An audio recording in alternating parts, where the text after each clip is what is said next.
Welcome back, everyone, to Lesser Known Operators. I'm your host, Nicholas Allen, and my guest today is Chris Lessard, a Green Beret from the 3rd Special Forces Group and 19th. He was an 18 Echo, Fox, and 18 Zulu-ish, direct quote. He is now the owner and manager of the Brain Treatment Center of Northern Virginia, specializing in magnetic resonance therapy, RTMS, hyperbaric oxygen therapy, functional medicine, and root cause testing IVs, hormone and gut balance, brain balance with TRICARE cover services. Locations in Alexandria and Ashburn. I'll have links to their socials in the show description. As always, today's episode is brought to you by the Green Beret owned business Precision Wellness Group and Dr. Taylor Bosley. Precision Wellness Group helps you restore balance, unlock vitality, and fuel your momentum through bioidentical hormone therapy and evidence-based personalized telemedicine. Dr. Taylor Bosley is a board-certified physician, a U.S. Army veteran, and a former Green Beret. So he knows where you've been, where you want to go, and how to get you there. And he's an actual doctor that can prescribe you actual medicine. That's a bonus. So if TRT, HRT, testosterone, peptides, hormones are something you've been thinking about for a while now, or just looking into, look no further than Precision Wellness Group and Dr. Taylor Bosley in Southern Pines, North Carolina. Walk in, telemedicine, in person. Use code LKO20 at checkout. Checkout? On your initial consultation paperwork to save 20% on said consultation. T-shirts, hoodies, stickers are all up in the store for lesser known operators. Check out the show description, click on the link, get yourself a Mistress T-shirt. I do appreciate you guys. Please remember to like, subscribe, share, comment, pass these episodes along. Thank you for listening. I appreciate you guys and enjoy the show. Chris Lessard, welcome to Lesser Known Operators, man. Thanks for coming on. Nick, thanks for having me, man. Really good to be here. I appreciate it, brother. Absolutely. I love people reach out and want to talk about everything that ruined my life, like traumatic brain injury and brain health and memory and fog and all that other Yeah. stuff. So there's Oh, yeah. It's the continued hardships, man. everybody's got it. It seems like the more research that they dig into this, they just uncover that. Have you walked your dog lately? You might have a traumatic brain injury. Were you firing Dude, a 50 so cal downrange or a Carl Gustav? TBI. It's like, oh my God, is dude, they're anything finding safe? now, man. They're finding now that like tankers right now out of basic training and AIT could be medically retired just with all the blasts they're going through just in their training. Can you imagine? Like, hey, thanks for coming. You're out of here. I mean, it's really crazy, like all the science and the research they're finding. And I don't know if they're going to be so forthcoming with that because I mean, it's what fighting force do you have if you're like putting all these guys out almost immediately? But yeah, it's crazy, man. The more that comes out, and everybody that's come on here is there's like a consensus, not a consensus, but 13, what do they call them? I think they're 13 deltas. No, 13 bravos, cannon crew member Yeah, shooting the yeah, 155 rounds and AIT and stuff like that.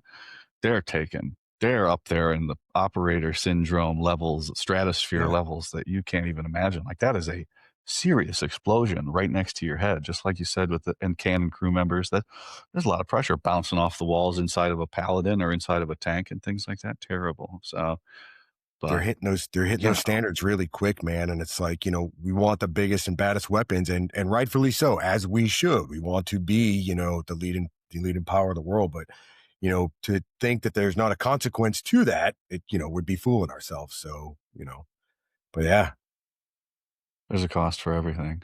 Yeah. absolutely. Think about it. I don't think that we can, especially with the way social media is now, keep a lid on anything anymore. There's no hiding anything. The only way now to obscure it is too much information. Oh, well, there's no way anybody can get all this, but now the internet's undefeated, and there's ways to process through things faster and faster and faster in AI. So it seems like there's no, because the VA does that. Oh, we have too much care. Oh, you got to go see this person. You got to go see this person. Oh, Yeah. there's that. We got this program and that. And oh no, well, hopefully the person will die before we have to, keep them alive forever. That's a Yeah. pretty bleak outlook, but it, Yeah. It's a little morbid, but I mean, unfortunately there's some truth in it. Um, I think when you flood, so much information out there, no, there's a lot of that's going to be lost. But like you said, internet is undefeated. If it's out there, it can be out there, and can't keep it, can't hide things anymore, man. And in a way, that's a good thing. The truth will set you free type deal. So, I think it can be a solid thing. Yeah, it's still on us though, because Absolutely. that Yes. that damage and these symptoms, I posted that reel this morning. It's like we convince ourselves that we're a burden or that we need to keep quiet about what's going on with ourselves and other people. We keep them away. Like, I'm fine. I'm fine. I'm fine. Well, you're not fine. You're not fine. And the more that you're plugged into the community and you're listening to what people say, you go, oh, maybe this is happening to me. Maybe you'll start recognizing, oh, they're saying Yep. that. I've got that going on. I need to talk to that Dude, person. big time. And so it's this network because we separate ourselves when we get out of the service and we lose our network, and then we go, wow, what's wrong with me? Why am I all fucked up? It's like, oh, I lost everything. Everything. And you just clawing to get back. Because I say one of the phrases from the show this year is you don't start feeling better until you create your own team or join somebody else's. I just made my own thing. I started feeling great. I mean, I'm still depressed, but I feel great. No, and dude, you hit it on the head. You mentioned that post that you made about a week ago about the quiet professionals, and that's something. There's a time and a place for it, but man, you nailed it. It's like that can come back and bite you in the ass, and one of those ways is when everyone shuts up about what they're going through, what their struggles are. Man, those inner demons are just going to start to eat away at you. One of the things that helped me was start to just be open and honest about, what, I'm not okay. And if I didn't get to that point, dude, I'd probably wouldn't be here right now. And but my wife and family kind of know that they've been through the ringer for the past decade or so. Um, but yeah, just hearing other people's stories when I started, because you don't talk about that stuff in the team room, right? You don't mention all that stuff because, like, I got to save face. But when you get out there and you start talking about the stuff that's bothering you or the stuff that you're struggling with, you find out that everyone else is doing the same thing. And then when you start to hear how they are coping or how they are maybe healing, give you an opportunity to start healing. Just you sharing your story could possibly save somebody's life. And, that's, part of the reason why we started, Brain Treatment Center Nova is, for me to just be like, hey, vulnerable and get it out there. I remember a couple years ago, I guess it was trying to think 2024, end of 2024. They did the soft mental health awareness week. Or it wasn't a week, it was like a day or something like that. And they had a lot of people there talk about, some different things. And we went out there and they're like, all right, you got 10 minutes. And I was like, cool, just talk about Brain Treatment Center Ashburn, what you guys offer, all that good stuff. Well, before I went up, they asked me, they were like, hey, can you tell your story and kind of be vulnerable? And I was like, oh shit, I've talked to doctors about it time and time. My family, my close friends, they know about, what a POS I was and, the things that I was struggling with, but I've never talked to, 150, 200 strangers before.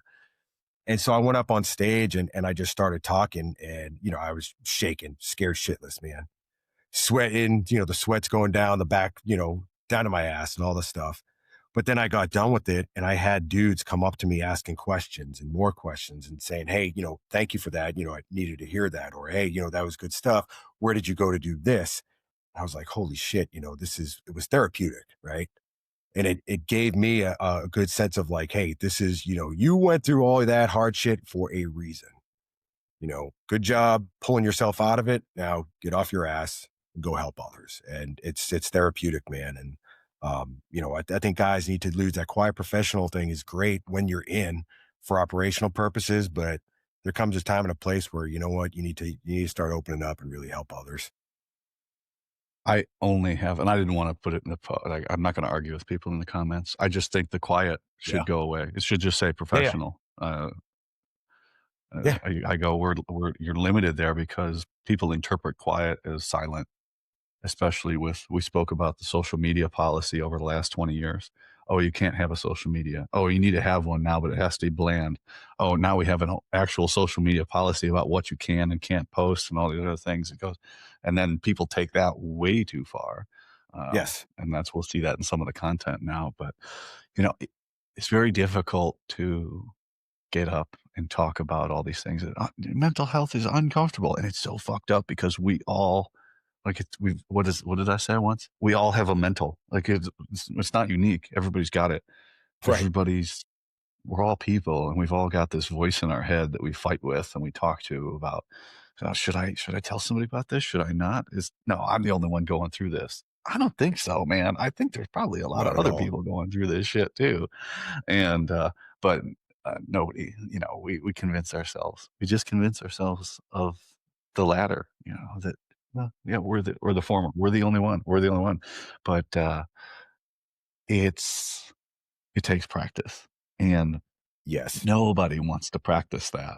Uh, my most difficult one is I, and this, the decision was made for me that I am going to get comfortable talking about suicide in public on social media, making posts about it in a respectful way. How am I going to get good at that? Well, that's a difficult one because nobody wants to talk about that one either. But No. we, I heard somebody say once, or no, earlier this year, our our skittishness about talking about religion and politics at the dinner table has led us to the inability to speak. And so, if you apply that to speaking openly about guys checking out early and things like that and mental health, well, unless we talk about it, it's going to lead to that we just ignore it like an elephant in the room, right? This is a thing that's, we don't talk about Uncle Rick's drinking, or in my case, my drinking, we don't talk about that. We just ignore it and hopefully it goes away. I don't think it's going to go away, guys.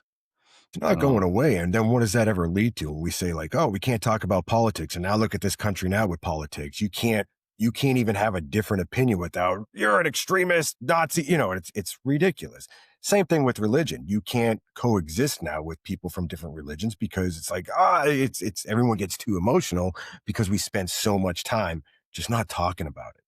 The same thing with mental health. It's people will have still such a stigma against it, you know, because we don't openly talk about it. And that's why, like you said, dudes are in the mindset of, well, maybe it's just me. It's not just you.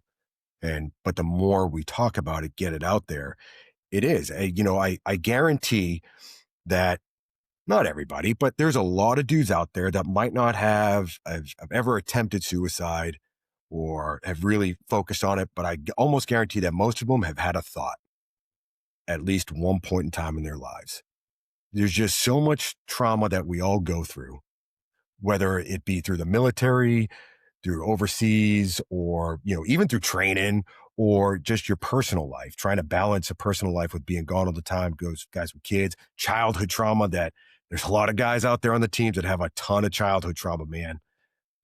I can almost guarantee that the thought at least presented itself in their head at least one time in their lives. And that's scary, but people don't talk about it. It's bad, but the more we don't talk about it, the more, people can't work through that stuff. And that thought could possibly dig deeper and deeper and deeper. And that's why we have the 22 a day. I think that might have gone up now.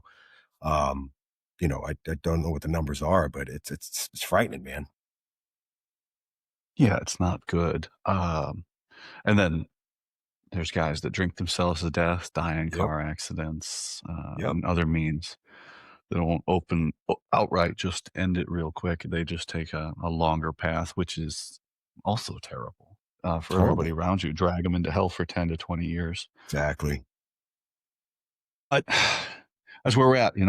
When you're dealing with the acute right now, it doesn't matter how we got here. It just matters that we are here, and we got to deal with these things as they present. Like, you got the brain treatment facility. A lot of our community has TBIs. When I talked to Jeff Darty at Task Force Dagger, and I said, "What's the number one thing?" He goes, childhood trauma." I go, "Oh, that's," Yes. And then I talked to Taylor Bosley, and he goes, "Hormone imbalance." That's his business, and he's obviously he sees a lot of it when it's misuse it. Like, what? Okay, all the things that lead to that misusing of substances on our own to try and achieve a standard that we made up in our mind, blast trauma, injury, uh, Yep. stress cycles. Not getting Yep. sleep and things like that. So we have all these physiological and then psychological things that drive us, one, crazy, and two, into poor health, and it just creates all these bad things. So yeah, talking about it, making it okay, and then just saying, hey, all these options are out there, but you got to pick one. You got to pick one route and stick with that. Okay, that doesn't work. We got to come back. You got to go with another one. You can't be like jumping all around. I'm all for the plant medicine. I'm all for, going to these retreats. I'm all for this. But if you're just trying to find one that's going to make it all better, it's not going to fucking work at all. Yeah, That's and what I think you, that's a problem too, is a lot of people will try something very briefly and be like, "Nope, didn't work, next one." Or, "Nope, that didn't work, next one." And it's they're looking for that one thing. And that's kind of our society now as a whole, not just, SF society, but as society, everyone wants that. What is that one thing I can do? That one pill, that one modality, and it's man, it's really it's not that at alcohol. all. It's And that's alcohol. usually the It's one the they default only, to is yep, because it's yeah, quick. it It's works very immediately. yes, and that's a problem. There really needs to be some kind of commitment, and it is. It's going to take a lot of different modalities, but you need to commit to them. And actually give them an honest chance, not just try them once and be like, nope, wasn't impressed, I'm out. Well, that's not how life works, man. Yeah. We the age we're in, everything's instant. Or even if we don't think that, the perception is instant gratification. But if you're in pain and you're suffering and you You're just good. want to feel better, you will Yep. do whatever you have to do to feel Yep. better. And that's, people, because people are left behind when somebody commits suicide. All they have to do is think of, they're left wondering why. And you go, God, if you wake up 1,000 days in a row miserable, you'll do anything. You'll do anything to Anything. not be miserable anymore. Yeah. I mean, a Absolutely. thousand of anything is a lot, unless you're eating rice. But 1,000 times in a row of just being miserable every day, and there's people like that all the time. Like, that's their life. And that's horrible. That's so horrible. I feel so bad for the guys. And the reason I'm going into is they just go out and they're alone. When they go out, they're alone. They weren't alone at any other time, but they choose to go out and alone. I just don't want anybody to feel that way. I've felt Yeah. that way.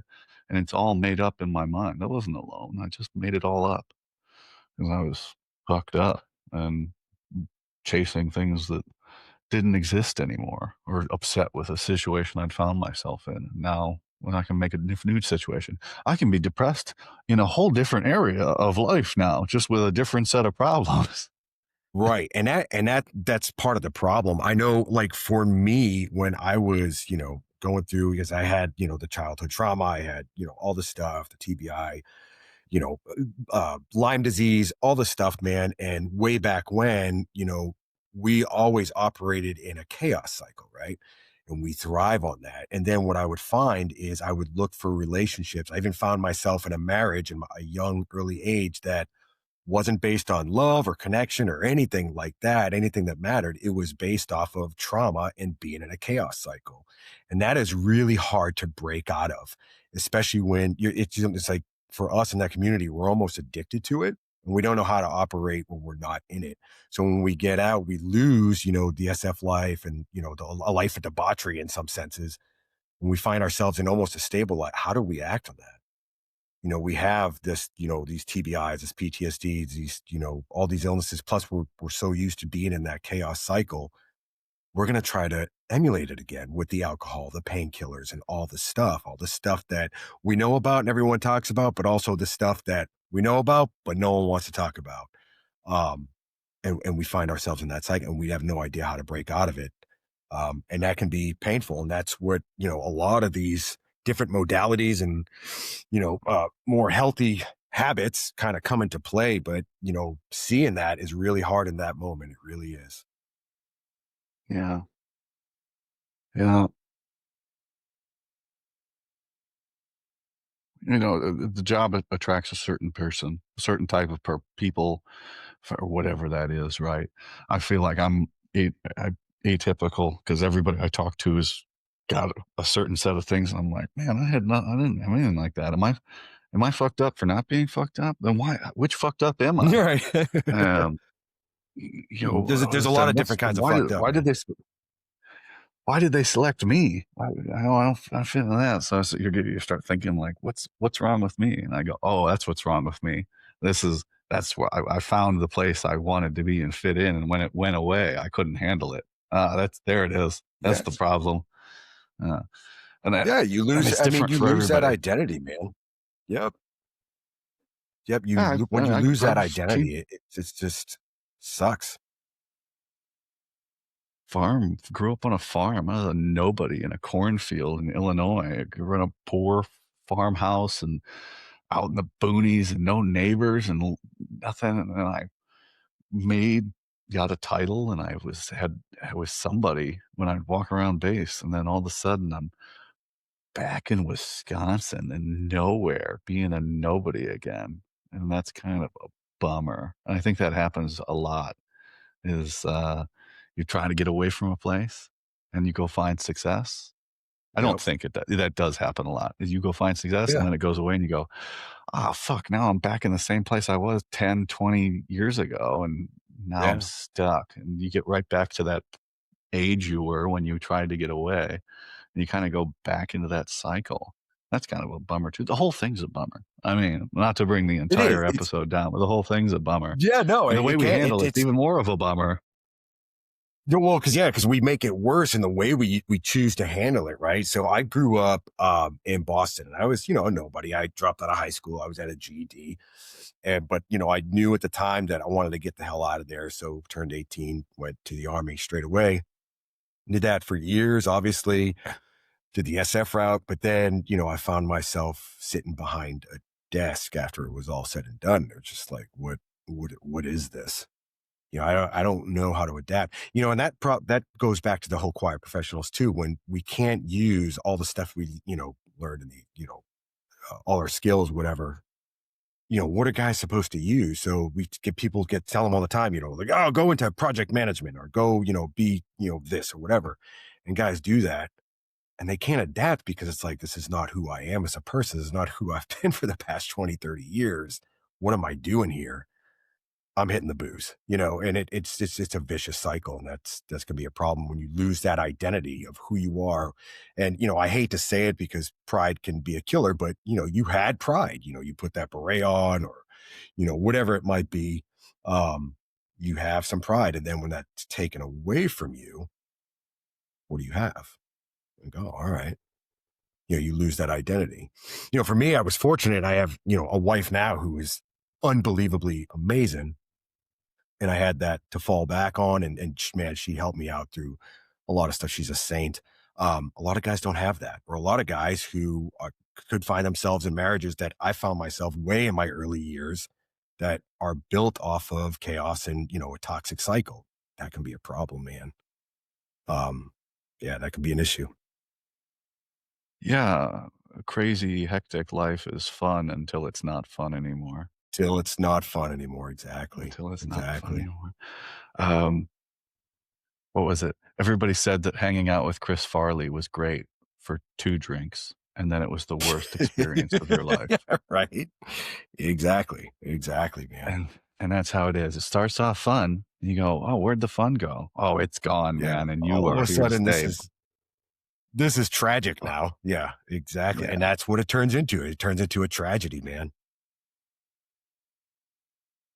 So how do we avoid that? How do we avoid that, right? Because I've settled on the only thing that I can do is, all right, I have a platform, so this is a little more less the case, but generally, people don't listen and they don't read what you say or read like signs. The cook at First Group, he always said, "Man, I could put a sign on the mashed potatoes that says use the label, and people will pick up the ladle and scoop the shit out with their hands."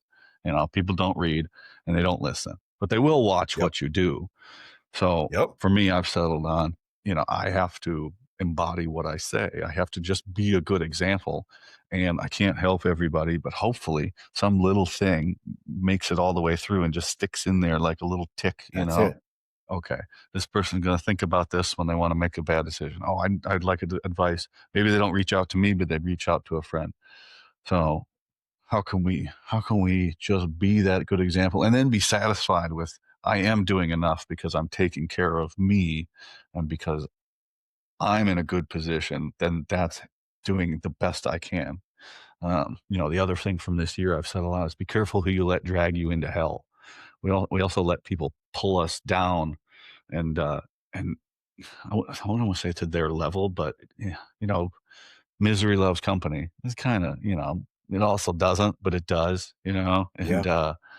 and if you aren't there for yourself, oof, God, you're not going to be there for anybody, let alone your family and your friends. If you in a poor position, I was useless for years and years, and now I'm trying to make up for that, and hopefully. But what's your take on that? What can we do as a good example going forward to help the guys that are struggling with that? So I think you're right. I think guys won't read or listen to a lot of what people have to say unless you can resonate with them a little bit.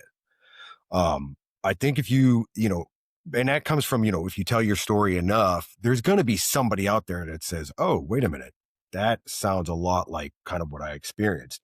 And you're going to pique their interest a little bit. But also, like you said, your actions too, right? If I was going out and I was saying, hey, come to Brain Treatment Center, we'll help your brain. And then I was, out there on the weekends getting, shit faced every day. No one's gonna buy into that, right? So I think your actions matter, but I really think, yeah, sure.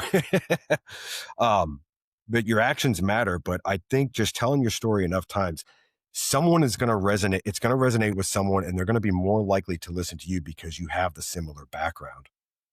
I don't think, it was when I was going through my stuff, I started going through healing about 9, 10 years ago, really started focusing on getting that. My wife, was a major help in that. But when I started going to doctors, I didn't, I couldn't resonate anything with them. It was more of like, I felt like they were just judging me because they didn't have the similar background. So how the hell could they possibly understand? It wasn't until I started talking to other people with similar backgrounds I was like, okay, I can open up to this person, get advice, start, releasing a little bit too. And that's really what started me on the journey to heal. And I think without that, I don't think I would have ever, really started. I think if I was just talking to regular doctors, and this is not, I don't want to crap on regular doctors because they have a place, right? But I think if it was only regular doctors and not people with similar experiences hearing other people's stories, I would have never, continued the journey. I would have tried to stay, you know what? I'm fine. Let me stay, keep this face. Let me play pretend. And then I'll just continue trying to do the same old thing that never has worked. Um, so I think guys like us just being out there, just being vulnerable, saying, yep, you know what? I was a POS. I did this. I messed up that. I was struggling with this. I think that can resonate with a lot of people. Not everybody. Not everyone is going to hear your story and be like, "Hey, it changed my life." But there's going to be that one person. If you can reach just that one person, man, that makes a world of difference. You just played, everything that you just did matters. It all mattered. It was all worth it at that point if you just reached that one person. I think that's all we can really do. Yeah. Yeah, the shared experiences, and I'm becoming more aware that, people look up to us just because of what we achieved or the success, I Crazy, didn't get to right? do everything I wanted to do, but that's a dream for somebody, and you have to be aware of that, like, "Oh, okay, Yeah, I did what I did, I'm proud of what I did, but, okay, how can I help somebody that wants to be like me? Okay, I can just be very matter of fact. This is what I did, this is the bad things that happened to me, this is the good things that happened to me, and this is how I'm handling it now, and if you have any questions or you need help, reach out to me, and yeah, I can at least give you advice, and I'm not a trainer. I tell people all the trainer. I'm not a personal trainer. I'm not a coach and anything. I will tell you what I do or what I did, and you can do whatever you want with that information. Um, my professional opinion or the view and the statement of lesser known operators is get a coach, get a trainer, go see a doctor and a medical professional that you trust and get advice from them, or but at least I can point you in the right direction, things like that. Yeah. But And you that's know what? it's interesting The the fact people that that you're look up sitting to there us. yeah, it's the fact that you're saying though, like, hey, I don't have all the answers. Because there's people out there that will act like they have all the answers, and they're still people. At the end of the day, they're still people. They don't have all the answers, man. Um, so I think just being open and honest with people, saying like, "Hey, I can tell you what worked for me, and can try to point you in the right direction." But that's it. I can't be everybody's savior, because to your point, and it still boggles my mind. There are people out there that look up to us. I laugh every time I hear that. I know it's true, but I think like like why the hell would anybody ever? But it's true, man. It's a true statement. So we're always being assessed, and for me, it's more Yeah, so every day. yeah, I had my friend Jess on. She's an officer in the 82nd, and she goes, "Yeah, there's a lot of people in the 82nd that follow you and watch the show." And I go, "Oh shit, I got to make fun of the 82nd less, you know? Oh fuck." yeah, And then I go over to fifth group. I go over to fifth group, and one of my buddies, he's like, "Yeah, there's a lot of guys in fifth group that listen to your show." I was like, "Oh, I got to make fun of fifth group more. Like, I got really got to yeah, pile it yeah. on now." So it Yep. turns out fifth group's the hardest one to make fun of. First group easiest, seventh second easiest, third, and then 10th and fifth. That's the order of precedent of difficulty. Yeah, But yeah. it sucks that I first could group see is that. that's Yeah. where I'm from. It's the easiest one to make fun of. It's just gay jokes all day long, and I mean, but I don't know, yeah, man. I we're think you always could probably hit almost every group with that. Yeah. you could, but anyway, yeah, we're always being assessed, and people are always watching, and I think it gives you more perspective because if you're just aware of it and you go, I just need to be, not need to be, I should be for myself first, and then for others is just be a good person, like be nice. You know, how can I be a good leader? I Dude, was like, and just be a good person, you know? Like be a like the best leaders I had were really good people. Like they might have been a dick, just good and people. rough and like, but like they're just nice people deep down, right? And the worst I mean, ones but were trash.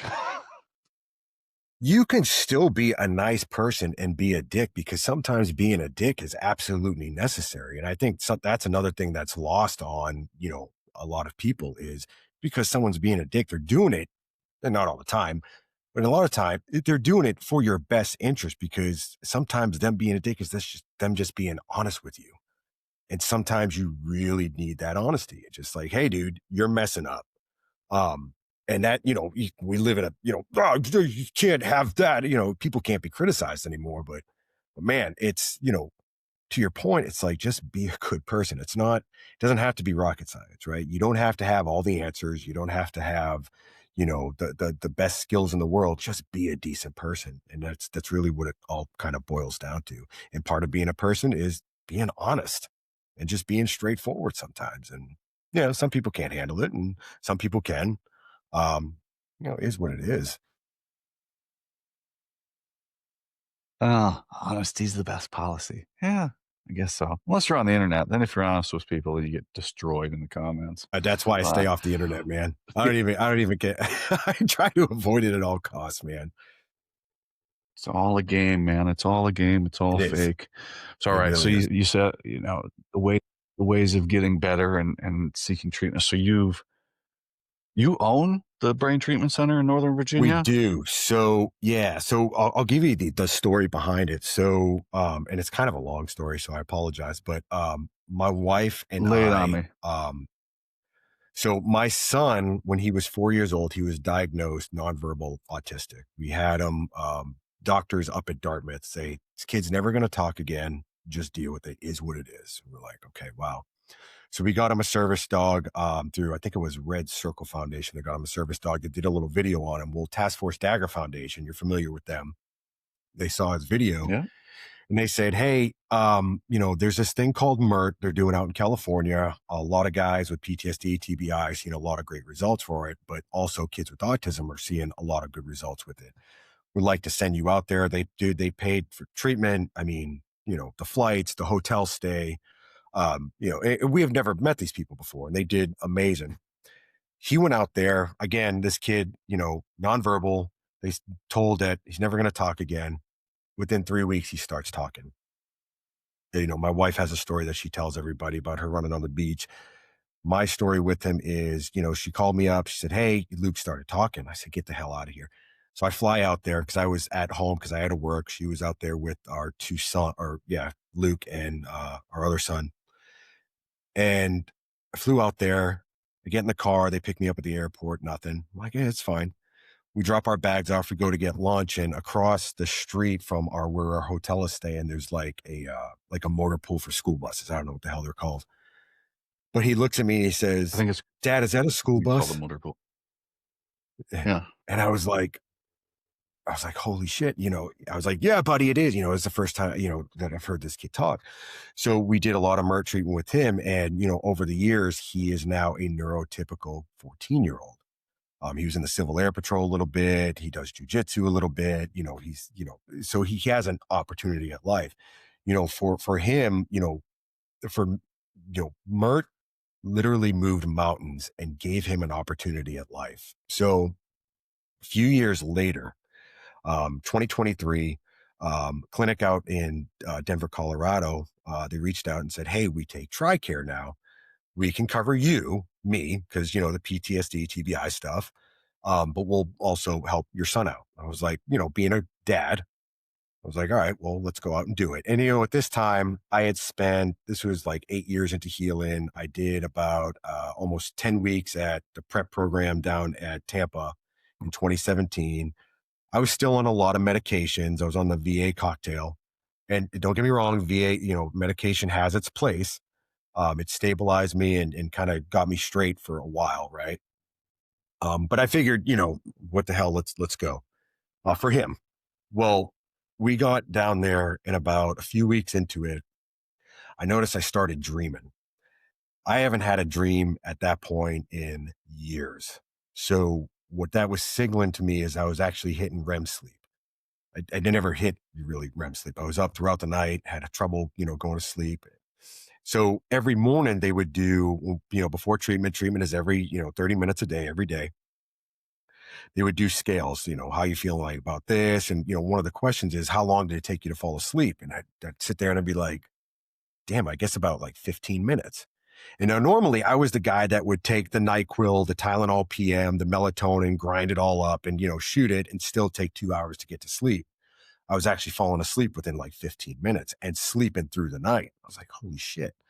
So when I was at the prep program in 2017, they took me off all my meds, and it was a disaster, man. I was calling my wife up at midnight saying, "You got to go in the basement. There's probably snakes down there." She's like, "What the hell is wrong with this dude?" It was a disaster. But where I was going through MERT in 2023, I was like, "Hey, you know what? I'm noticing some good changes. I'm not getting the road rage. I'm sleeping through the night. I want to see if I can come off meds." We were a little timid at first because, it was just me and my son out in Denver by ourselves. Um, and I started coming off. And then before I knew it, and now it's been, I guess, about 2 years now since I've had a single dose of any medication. And just coming off the meds, 30 pounds dropped, gone.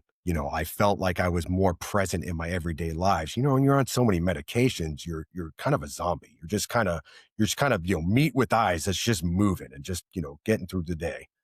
Now I actually have, feeling and time with my kids and, just a presence. So, MERT moved mountains for my son, but it gave me a quality of life. So while we were out in Colorado, um, we're on the phone because, we had thoughts like, what if we bring this to Northern Virginia? And they're talking to me. My wife is in Virginia. I'm in Denver. They're in California. We're on a call all together, and they're talking. And I swear, man, and I don't know how religious anybody is and, whatnot, but there was a voice on the right side of me that said, "You need to do this." And I heard it so crystal clear. And from that point on, I didn't hear anything else anyone was saying in the damn conversation. So we all hung up. My wife called me up. She was like, "Hey, what do you think?" I was like, we just have to do it. And so, we're not business people. So we just jumped in, man, and we just opened it up. And it has been a true, like, the hand of God has just worked in this with this clinic. We brought, so many more modalities to it with occupational therapy. We have HBOT going, ketamine therapies, IV infusions, functional health assessments, all the stuff that you kind of see for that operator syndrome type stuff that, multiple modalities, all the things that really helped me along the lines. And we did this because, it took me, 8, 9, 10 years to really get up into a good spot, but we had to track down these modalities, and try to find them. So we wanted to create a spot where can someone go to, get most of this stuff. Maybe we don't have it, but, or at least we know, we can either treat them with it or we can, point them in the right direction, to get the help, the modality that they need. So that's kind of, the mindset that we had. And, we have a lot of people involved now, with the staff. Like I said before, our doctor, he's a one of our doctors, a prior, special mission unit guy. We have a pediatrician on staff. So, I mean, it's really worked wonders, man. And just, we've only been open a year and a half, but, we started with Ashburn. We opened up Alexandria in October. And I mean, and just the amount of people that we have coming in, but more so their stories about the effects that they have. We've had a couple SF guys, tell me, like, I've tried a lot of stuff, but just being here and doing MERT and the occupational therapy combined at the same time has done more for me than anything I've tried in the past. We've had, stories with families with, these kids that had so much anxiety for, with their stuff, that are now reading out loud in front of people, like, smoothly, and they're like they're changing their whole perception about what their life could be. And it's just incredible, man, to just see it in action. And it's the fact that, everything was pretty smooth going through it. It's just been a true blessing, man. And yeah, it's been amazing. That's I did a trial also in Tampa in 2017. Uh, uh, didn't do anything for me. Actually, put me in the hospital. So I think For I'm the only person that's ever had. I think I did a MERT trial Yeah, yeah. in 2017. It was a clinical trial, I believe, or something like that. I Okay. was getting shooting pains in my brain again, and Ooh. they're like, "Maybe we should stop this." Yeah, Once they there's started doing the treatment again, it turns out that I was in the control group. So for 6 weeks, I got nothing.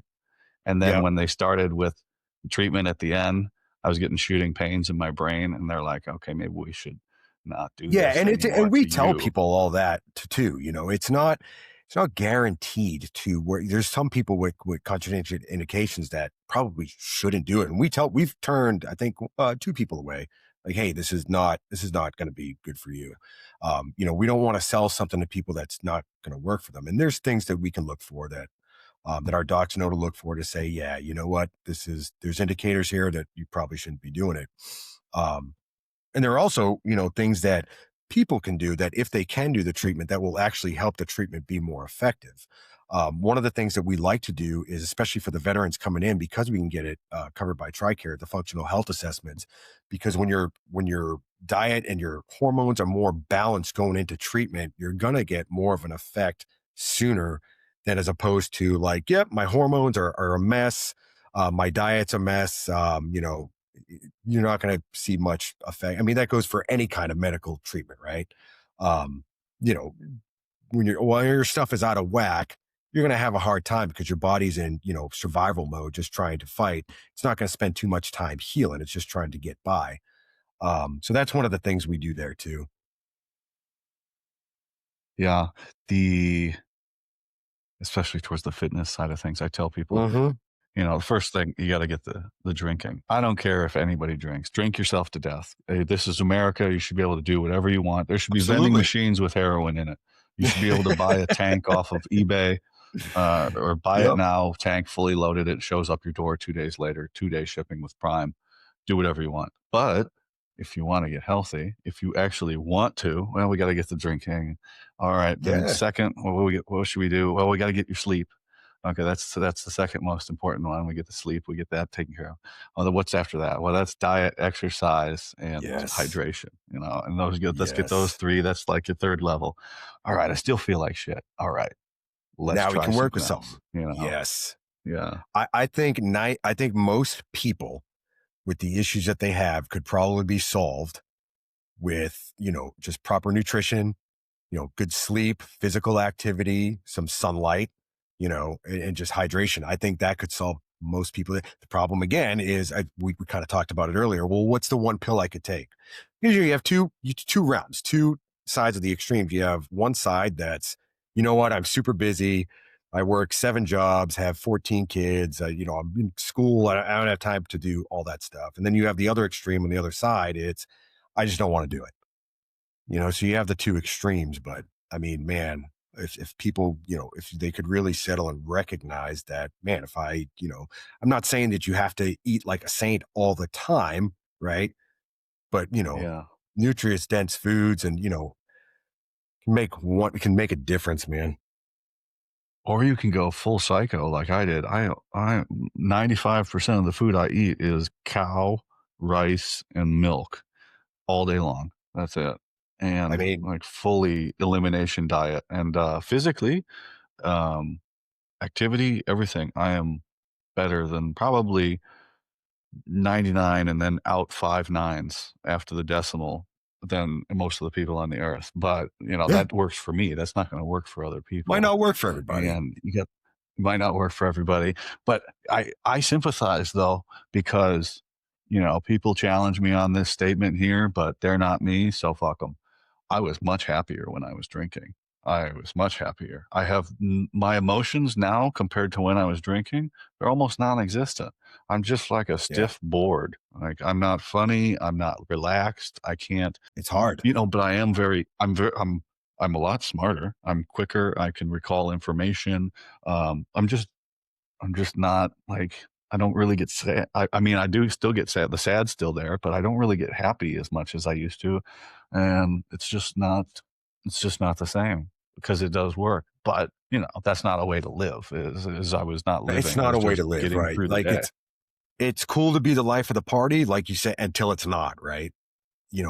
But when you're racing to that end because you're drinking every day, which I was at a point where I was doing the same thing. It's just like that doesn't help anybody, especially too when you start, if you do have like the family and the wife and the kids. It's like, now you need to be less of the life of the party and more of the provider and protector for them.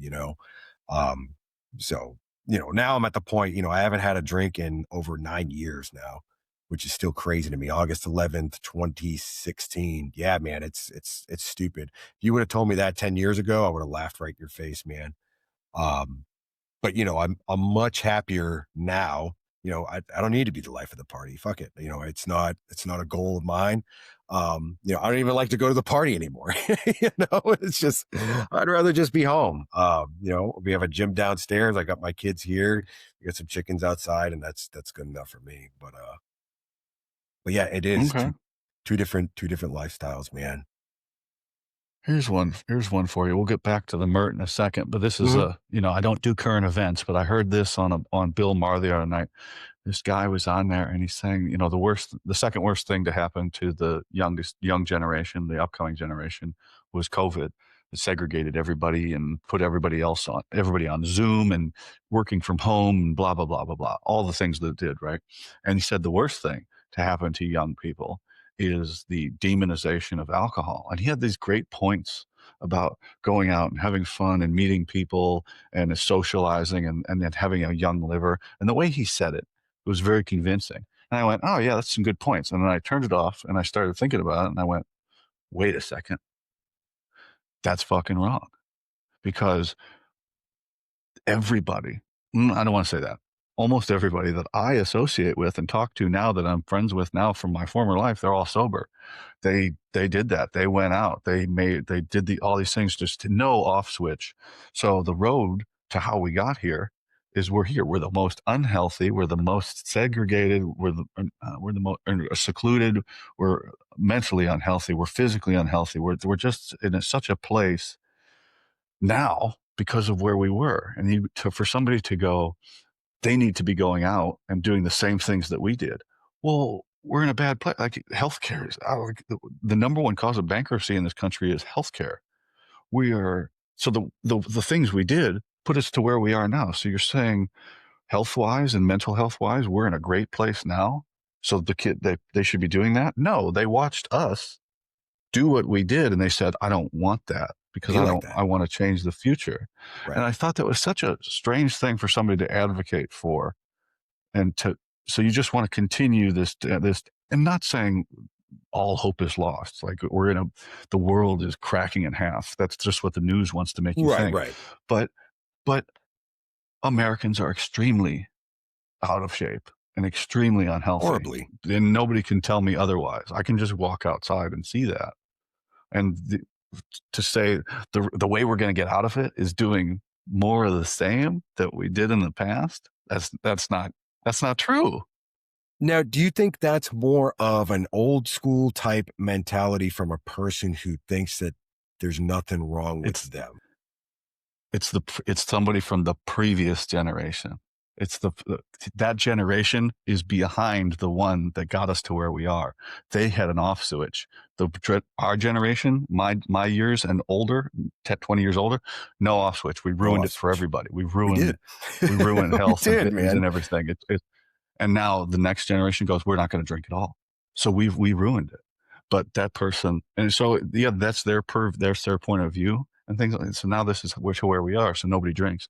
So the kids are, in their social media world, and that's going to adjust how it is. But to be like, oh, they need to go out and do what we did.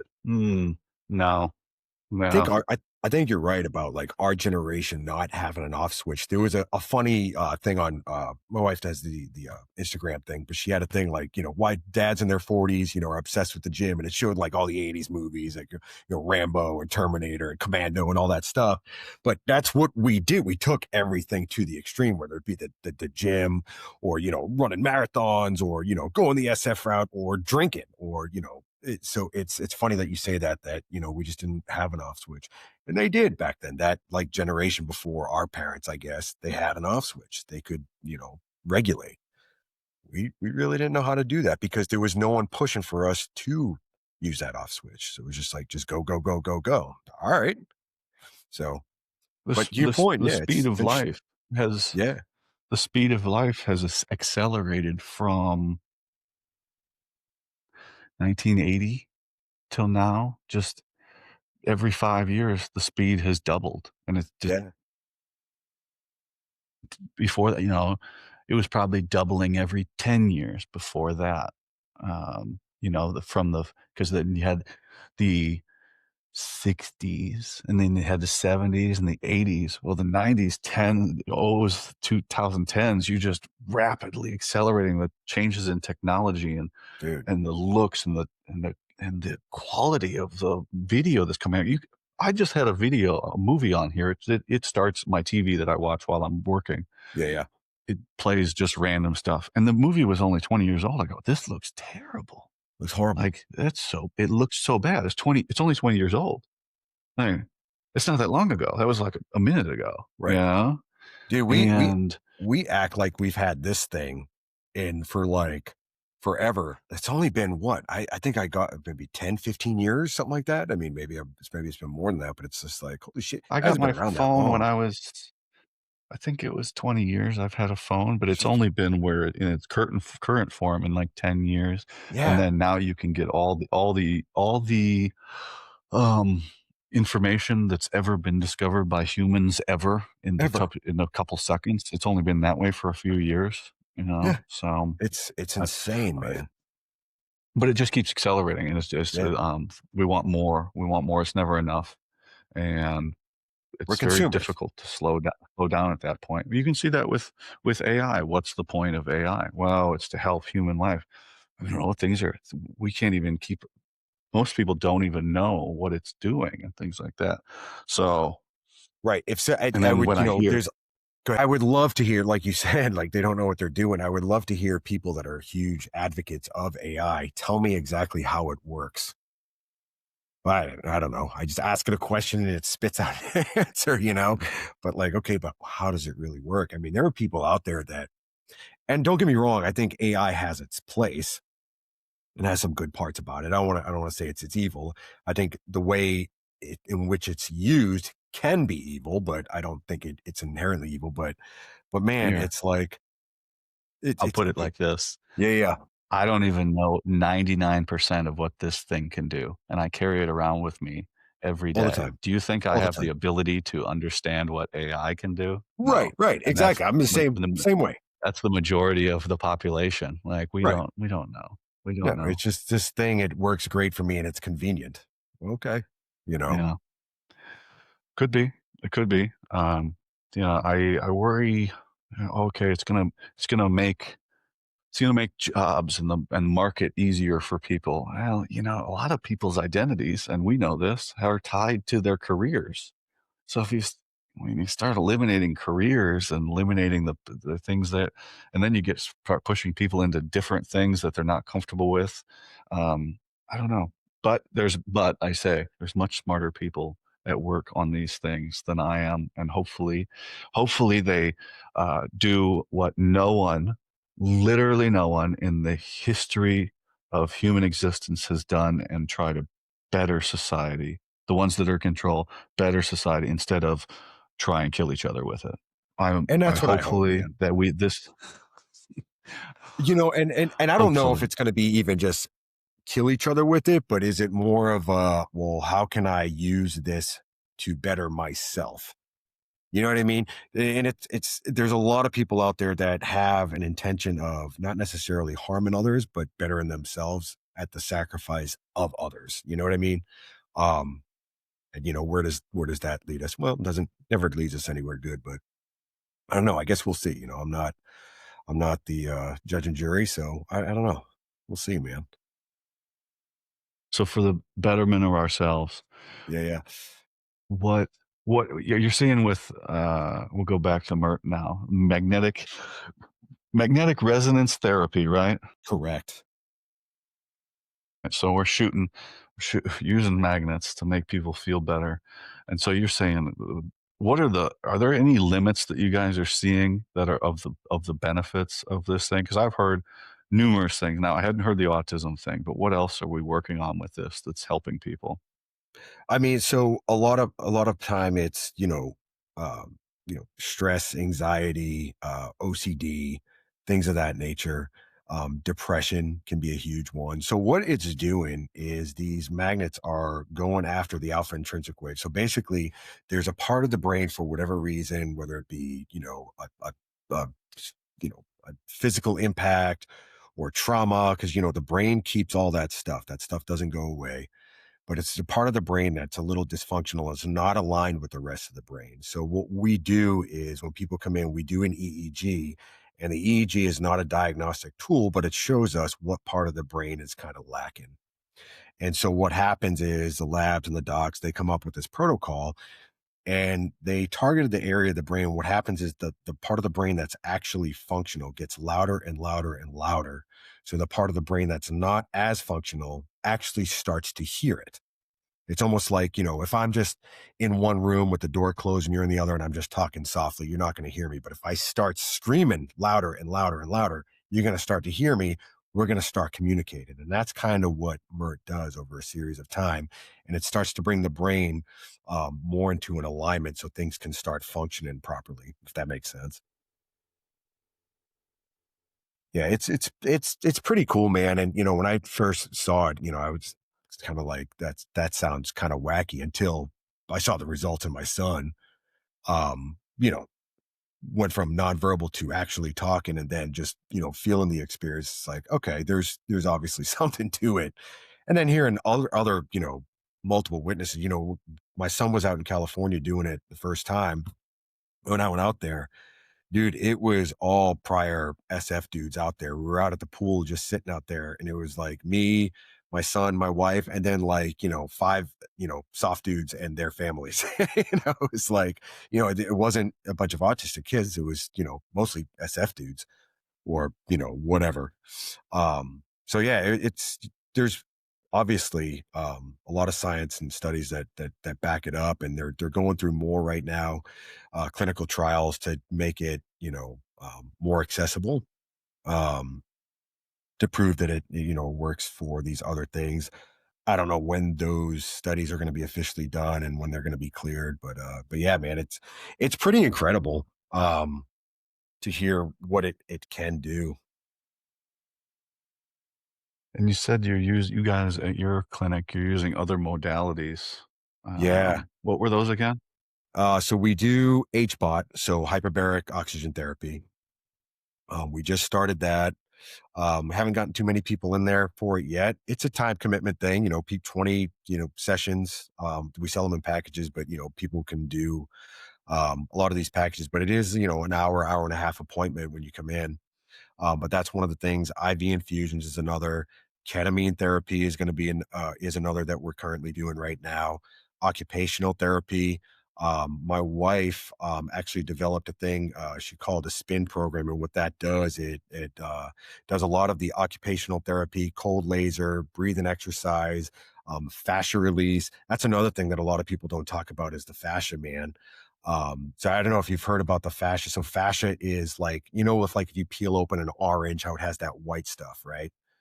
So we have something similar like that on our muscles. And what they thought is originally is it's just material that's there. Well, what they realize is no, it's actually this thing that actually does stuff, and it actually picks up brain emotions and signals.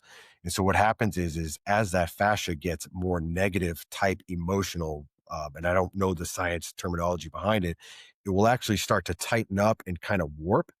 So when dudes are like, they have all this negative trauma and they're like, man, it's such a struggle to get out of bed.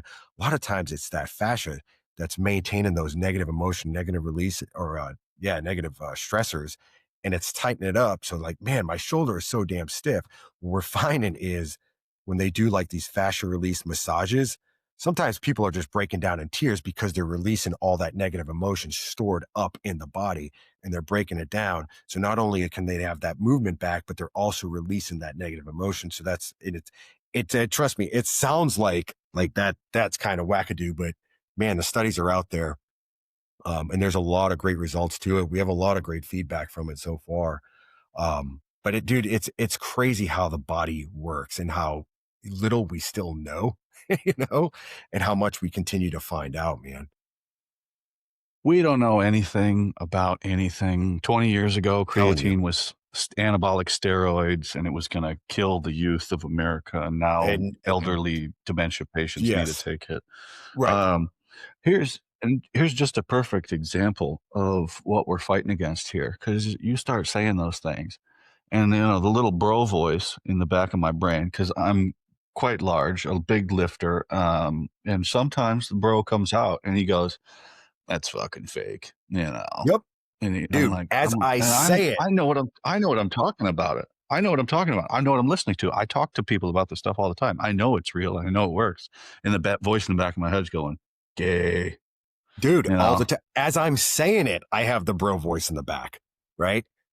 I'm like, Yeah. I sound fucking crazy, but it's, dude, it's there. And it's like, it's hard for us to kind of accept some of that stuff, right? Because it is softer because we, especially me, I grew up like, take some, Motrin and water, bro. Motrin and water, you'll be all right. Suck it up and move on. It's like, it doesn't really do the trick. And I did the Motrin and water, suck it up and move on. And that works. And like, again, it works until it doesn't. It doesn't always work. And it can lead me to, the spot where I've been for the past or, way back when. So, but yeah, man, it's crazy because a lot of people have that mentality. It's like, nah, bullshit, you know, until they start to try it. And then it's like, all right, maybe there's, maybe there's something here. And you can show them all kinds of studies, but like you said, guys won't read that stuff, you know? It has it I hate using the word literally, but it literally has to be one of your buddies going, "Hey, dickhead, go do Yes. this Yeah. shit. You gotta go do that. It works for me." "Well, what did you do?" "I did, package C there." Yep. "Okay, well, I don't have any money." "Well, go talk to this guy at the nonprofit here. They'll set you up, Yes. they'll get you on a scholarship, and then you go do it." and that's And just that going to have to be, and we all got to be connected. Like if I need have somebody, they're like, Nick, I want to go do this. Well, you got to talk to Jeff, or you got to talk to Travis, or you got to talk mhm. to this person here, And that's and the thing, man. we'll find a way. And that's the thing. We started accepting TRICARE basically almost as soon as we started open, and we can get TRICARE to cover a lot. And there's a lot we can get that TRICARE won't cover, right? We also do the VA CCN. So if people have a VA rating, they can also come in. But I mean, bottom line, if they're a military or a veteran, we're going to make something happen. We're going to work it out, right? Like you said, nonprofit, whatever we got to do, at least come in, give it a go. But to your point, that's what it takes, because there's no way, even my wife, who I love dearly, she's done more to help me, amazingly. If she were to just say, hey, try this out, same thing, gay, but the second, you or someone like you or one of my buddies comes in and be like, no, bro, check it out. And be like, all right, I do it all the time. Like she'll tell me about one thing like, yeah, this works. And I'll be like, maybe. But then her brother comes over. He's a private Marine firefighter. I was like, no, try, like I'm all in. So just who we are as dudes. It's just a thing. But yeah, man. It is. It is. The word of mouth is so Yep. important, and using the reach that you do have to help is also very important. And not overstepping your bounds, just being aware of what you say. People are paying attention to what you say, and you can really fuck somebody up Yes. if you don't convey that you're joking. Hey guys, I am kidding here, or hey, this is time to be serious. You have to have a delineation there. Yeah. It's not all black or white, because uh, you know people interpret things one way and they'll take it too far. I tell people to be very careful what you make in social media. There's Yes. a line, and you can really fuck yourself over by saying the wrong thing and just not thinking about what you're saying, or even naming people, outright naming people, and making just be like, hey, be careful. There's Yep. people that are monitoring this shit and paying Yep. attention to what you say here, and you can get in trouble. So yeah, but for us, you know, what it was the one I just posted, right? It's like veterans in their transition. It's usually a single point that's where they make this turn. And Yeah. the Yeah. guy said at the end of, I've just put it up as a screenshot, right? Just be that one, be that guy for someone, be that one guy for Yeah. someone. And that's an important thing. If you're doing all right and you've got a little figured out, it's on us. The VA is not going to help us. The government's certainly not going to help us. They're going to make more programs that are going to offer help, and they will help some people, but for a majority, the problem's too big. It's on us. It's our responsibility to, hey, if we all say, I didn't serve for my country, I didn't do it for this, I did it for the people that I served with, and for this. All right, if that's the case, then you still have a responsibility to those people that you were in Will with do. to help them Yep. out when they need a hand, because they would give you a hand too. There are thousands of people that would just sit up and talk to you on the phone and help you out when you need it. So if you're all about that life, you don't have to be all about it. You don't have to make it your No. personality and everything, but you have a responsibility to be there and help people out, even just a little bit, because everybody does a little bit, then that adds up to a lot of little bits, I guess. As cheesy as it sounds, we say the same shit over and over again, right?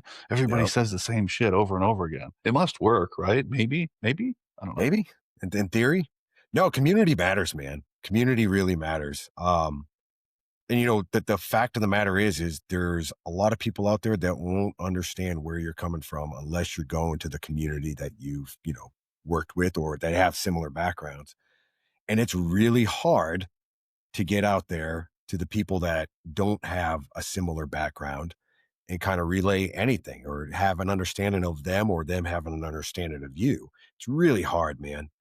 And that's part of life, and I get it, and it's nothing bad about them, but you really still need to stay in touch with this community, because I mean that was my biggest thing. I started working at one of the big government contractors, still do, but I wasn't working with anyone from my community. And then I was coming home at night, and dude, it was like depression even after all the stuff.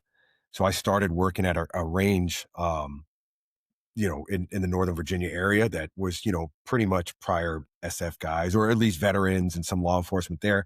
And it is therapeutic for me because it was like, okay, so there's some connection to that community still in my day-to-day lives. Because I mean, there's really something when we take ourselves completely out of it and we put ourselves in situations where we have none of that community, it will wear on you quick because it's who you are, whether we like it or not. It's still who we are as people. Um, and that there's nothing wrong with that. That can be a good thing, right? But you do still need to be a part of that community. You do. I've been trying to make it more clear lately with some of my posts that, hey, I was in the regular army too. Like I was in field artillery. I didn't like it, but hey guys, if you were in a situation you don't like, you can 21 days to a better life. Or you don't have to be a Green Beret. You can go to civil affairs. You can go to psyops. You Do can do whatever the whatever. fuck you want. Just if you want Yeah. to change, you got to make it happen. And Right. also, if you're having a hard time in a field artillery unit, I've had a hard time in a field Yeah. artillery Right. unit as well. You know, it's okay. I can sympathize with you as well. Yeah. I don't really have any idea what happens in the 82nd in infantry platoon. No idea. I never did that, but I got some insight. I got some friends that do. Like, let's get them on the show and talk about things. And Yeah, you're man. only 1 degree separated from somebody that you can sympathize with, and that's helpful too. I've heard a lot of people say that Yeah. is these are not my veterans. Okay, well, I I'm get that. telling you, I get man. that too. I'm telling you, it's I was prior infantry before I went the SF route, but 19 deltas and most veterans out there, it's like there's still a part of it, right? That you can still relate to in some sense. And I have, If you wanna listen, if you wanna take the if time you to want to listen, a lot of listen, and people don't. that's and Yeah. that's and that can be a problem, man. It's like, why and not everybody obviously, but there's a lot of guys that are like, nah, you weren't that, I'm moving on. It's like that's a wrong answer, man. That's a wrong answer. Everyone has a good quality or something. Some of my closest friends were not SF dudes. Some of them were, MPs or infantry, or wasn't. I know a guy I'm friends with. He was in the Coast Guard. You know, um, so yeah, man. It's There's it's some it's badass motherfuckers in the Coast Guard, though. I'm telling you, man. There's some there's I'm some telling you, tactical man. operators. They actually have a pin. It's called a tactical operator pin. I just found out about. A I'm tactical pretty sure, like, my operator pin. yeah, that's what they get. They don't have a badge. They got a little pin that they wear on their uniform, tactical operator. I was like, "Oh, that's pretty What cool." I the didn't know that one, but what the hell do they he's have to do for that? a similar pipe. I mean, their own Coast Guard Okay. special operations pipeline. Okay, When so it it's like a started, I guess it's, it it's was like a about, it's like a soft yeah, type thing. they're maritime special operators. It's pretty cool. The Nice. episode that's out right now, the one that we wrapped up today or yesterday with, new one will come out tomorrow. But yeah, Andrew. But yeah, there's bad motherfuckers in every branch. Better than me, Everywhere, man. I'm just Dude, strong, and I'm just strong, brute strong now. That's it. So dude, I I'll ain't tell you tactical what, no man. more. I'll tell you what, like being an instructor, I've seen some instructors come in and, guys are like, I don't know, they were, cops prior, and they're badass shots, man. Fast, accurate, and you're like, damn. Like these dudes get after it, man. And it's impressive to see. But yeah, so I don't ever shit on anybody for anything they've done. I mean, bottom line is if you served your country, whether or your community, firefighter, cop, you know what? You've done more than most of the population ever chooses to do. That's badass, man. That's honorable. And my hat's off to you. Absolutely, absolutely. Are you guys seeing what do you call it? Your clientele lean in the law enforcement firefighter realm at all? No. So a lot of our clientele is either veterans or, kids on the spectrum, but that's one area we really want to branch out to. The first responders. And that can be a struggle, right? Veterans have all kinds of nonprofit organizations to help them out. Not a lot out there for first responders, man. They're out there, but they're limited. And that's a problem because these guys see it every single day. And not only do they see the stuff every day, all the trauma and stuff like that, but they go home with it because it's in their community, man. So So that's an area we where are you really guys want to at? branch out to. So we're in Ashburn and Alexandria. Whereabouts? Ashburn. Let's see where that's at. Ashburn, Virginia. Oh, perfect. You're not too far from. All right, I got a guy I'm gonna hook you up with. He's got a show in northern Delaware, Okay, and nice. he's a law enforcement officer. His name's TJ Webb. He took 6 rounds in a gunfight, and got medically retired in 2022, I think. Okay. Um, and he's got his own show, Change Catalyst podcast. Shout out to TJ White. Love you, dude. And he does his in person, and he's just getting started.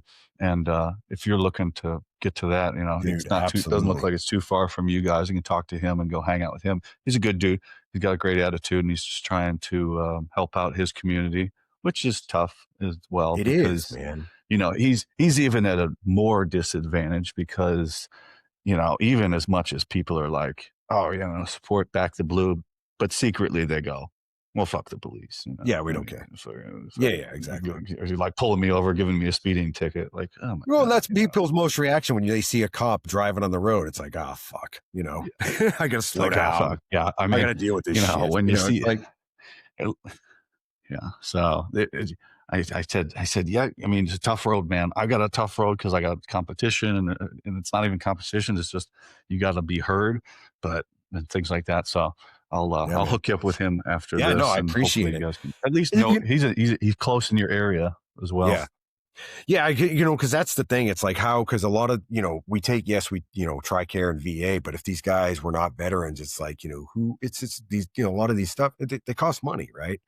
So, just trying to find out organizations or a way to help these guys out in any way, that'd be huge. Yeah, it's the network, and It more is. people.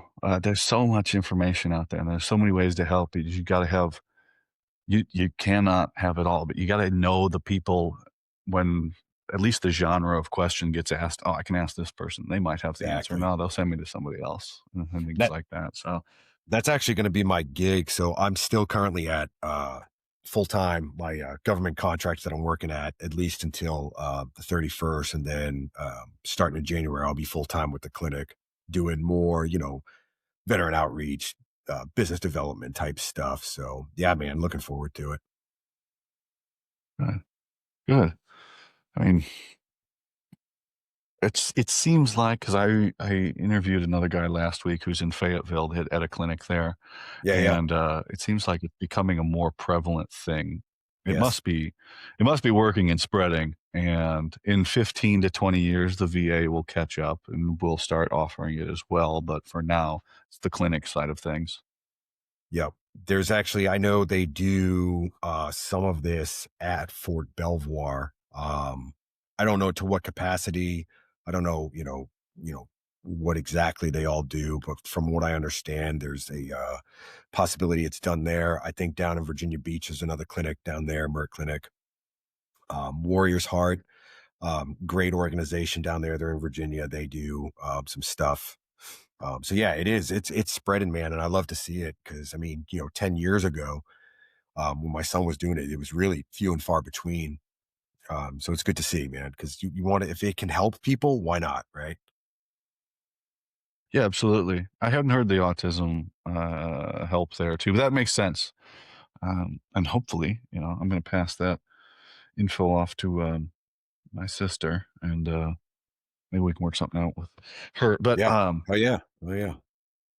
But it's good to see that guys are in the community and wanting to help and kind of keep that service going of helping out the community and being a light and being a help out to guys because it's just it's it's easy and it's very difficult to because life's not that hard. But then you go and one thing goes wrong and it's all like this house of cards and it starts crumbling down and you just still have to have that team around you. Yep. It's very difficult to operate on your own. Very Can't difficult. do it. That's why there's very few operators that are lone operator, right? Yep. Yep. There. Yeah. It is. Regardless of the book. Yeah. It doesn't. There's you can't. You really can't. Right. You need that community. For me, shit, I needed the community. I needed my wife. I needed my family. I needed my faith. I needed a whole lot, man. And if one of those things was taken away, I don't know if I'd be here right now. So, it does take a lot. And, that stigma of like, I'm just going to try to do this myself and suck it up. Like, we need to move past that. I think we're beyond that now. You would think. But yeah, you can't do it alone. No, no. And what we try though, right? We try. Try all the We time. certainly Yep. give it a shot. And as we started with earlier, we convince ourselves that we're a burden or a bother and I can do Yep. this by myself. I do it all the time. And that works with some things.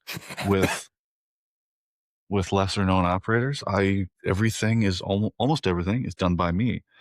And to a certain point that's fine, right? And then but it'll get bigger and I won't be able to do everything. You got to outsource things. You can't do everything by yourself. Right. And Right. then but you still want to keep control. And you know, you gotta find this happy balance and happy medium and hopefully not drive it into the ground and continue to help people. But all And right, that's man. the So other you thing said too. Go ahead. go go ahead. No, is preventing burnout, right? Because I mean, that's the other thing that I don't think gets talked about enough is when you're out there and you're trying to share your story or make people better and help people out, do it all on your own. You can work yourself into burnout again. Um, it's a balance, man. It really is. Yeah. Yeah, and that happens with our careers and in a place, and when you Yep. start seeing that. I mean, I've gotten there over the last month or so, but I have had a couple things that I've wanted to come through that haven't come through, and a Sure. few disappointments in a row, and it's tough. That's why I made that piece the other day about the depression in the gym. It's like if I didn't have the gym, I'd be really fucked up, right? And that's what's holding all together because I don't drink anymore. I don't do anything. I eat and I make my content and I work out. You can only work out so much, Yeah. and we go back to that one pill that works. Like you could just cannot because you're gonna fuck yourself up if you're working out all the time and just Yep. then you don't have the ability to recover. So it's man, it's all this. It's a house of cards. But again, being honest with people and going, hey man, if you're seeing this as well, it's okay. It's okay. Like, we can figure something out. We can find some help for you None and of get us are you to the right perfect, people. man. Not one of us is perfect. No, no. But you know, but people are in memory, and this is a good segue. I'm trying to work out this thought here, right? And I might cut this out and I might not. But somebody encouraged me to make a piece of content out of this statement, right? Because so you say nobody's perfect, right? But we have friends that check out early. They, for whatever reason, make a decision to not hang around. So I have this, my sergeant major gave me this puck, right? Hockey, 22 heels, a hockey game. He played in right after one of my old team sergeants and one of his team sergeants committed suicide over the summer. Right, it says in memory of, and then it's Staff Sergeant Somerville and Command Sergeant Major Chad Miller. So I was interviewing Matthew Butler a few months ago. He's a Green Beret officer. Now he's a shaman out in Utah, right? And he does ceremonies, plant Yeah, medicine, yeah. things like that. And he was going over a story about how he was going out to Moab to end his life. And then for whatever reason, he made the decision, thinking more about it and then interactions with people made the decision not to. Very tough decision. Very tough decision either way. But Yeah, yeah. we we don't hear the story after people do make the decision, and then we very rarely hear about people's story if they don't because they're ashamed. They don't want to talk about it. And well, that's not helping anybody who might be on the path to the fork in the road, right? And making the same decision. So, okay. Now we get to nobody's perfect. People that die in combat, people that are killed in training, people that commit suicide become something to us. They become almost like a martyr in our history of our lives. And we will either try and live better for them, or they will have such a profound impact on our lives in their death, right?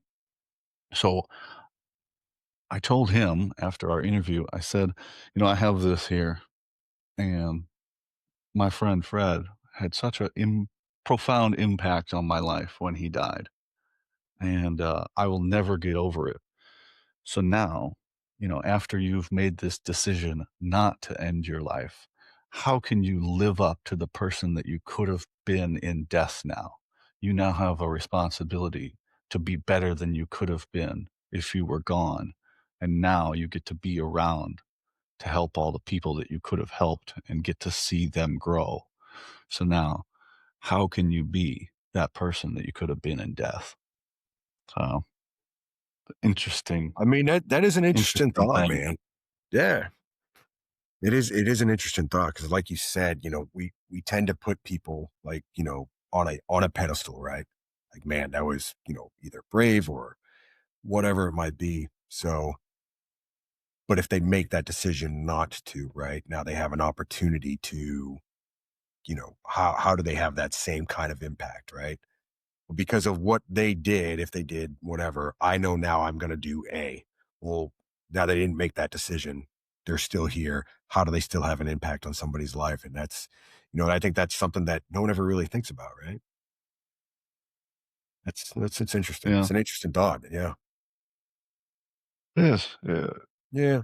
And I look at it like, you know, the people that are no longer here, man, it'd be really cool to see the impact that they've had on me, but they probably could have had it had they stuck around. Maybe not, Yeah. maybe not. Maybe they But would it's should have been in something that regular you Joe, ha right? now now I you don't have know. to be a now you have to live up to who you could have been. Right. And yeah, it's Right. this paradox of, uh of what ifs and things like that, but, you don't know what happens, and you just gotta make the most of people when they're around and And I hopefully think be there it for one another. and I think it's all individually based, right?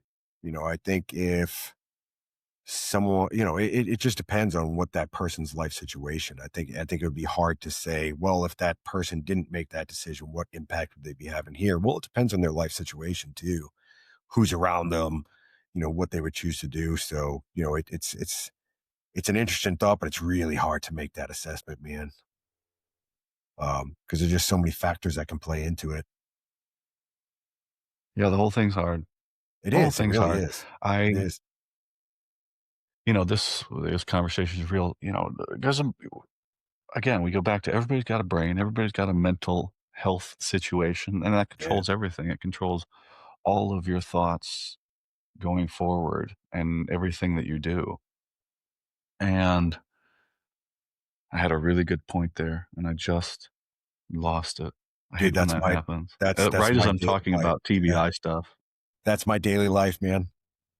This is gonna be so good. I have no idea what I was about to say. No.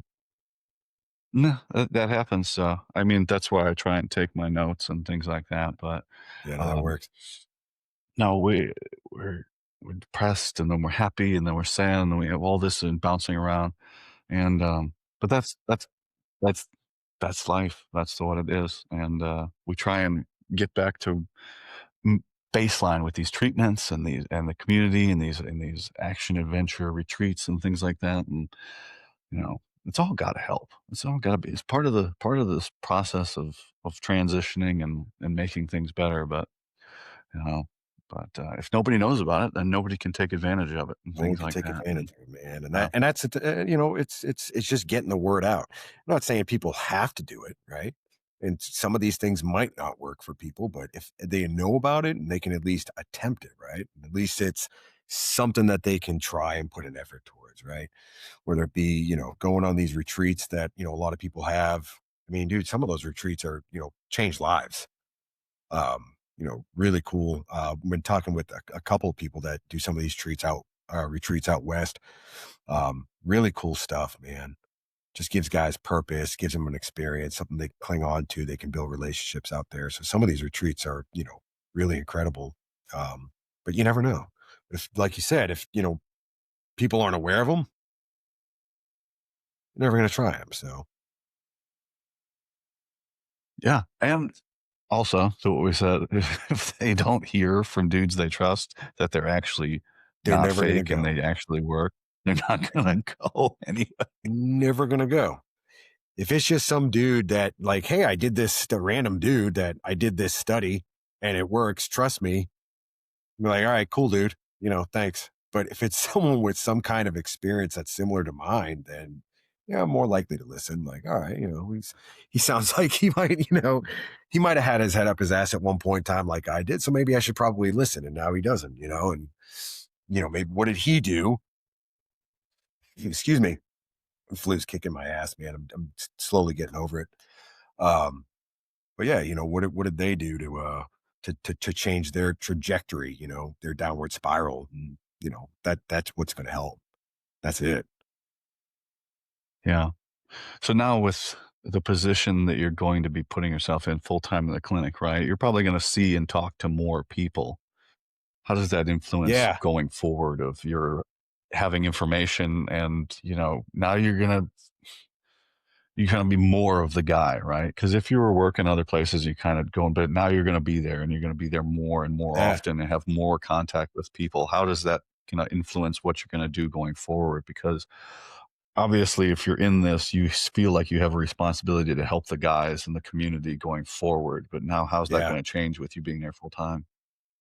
I think I'm hoping to change for the better, right? For my whole outlook on thing. And I think working this every day. So the other thing I'm going to be doing, because like I said, I was currently at Liberty University doing the clinical mental health counsel. And I'm actually going to be 2 days a week doing an internship at the VA.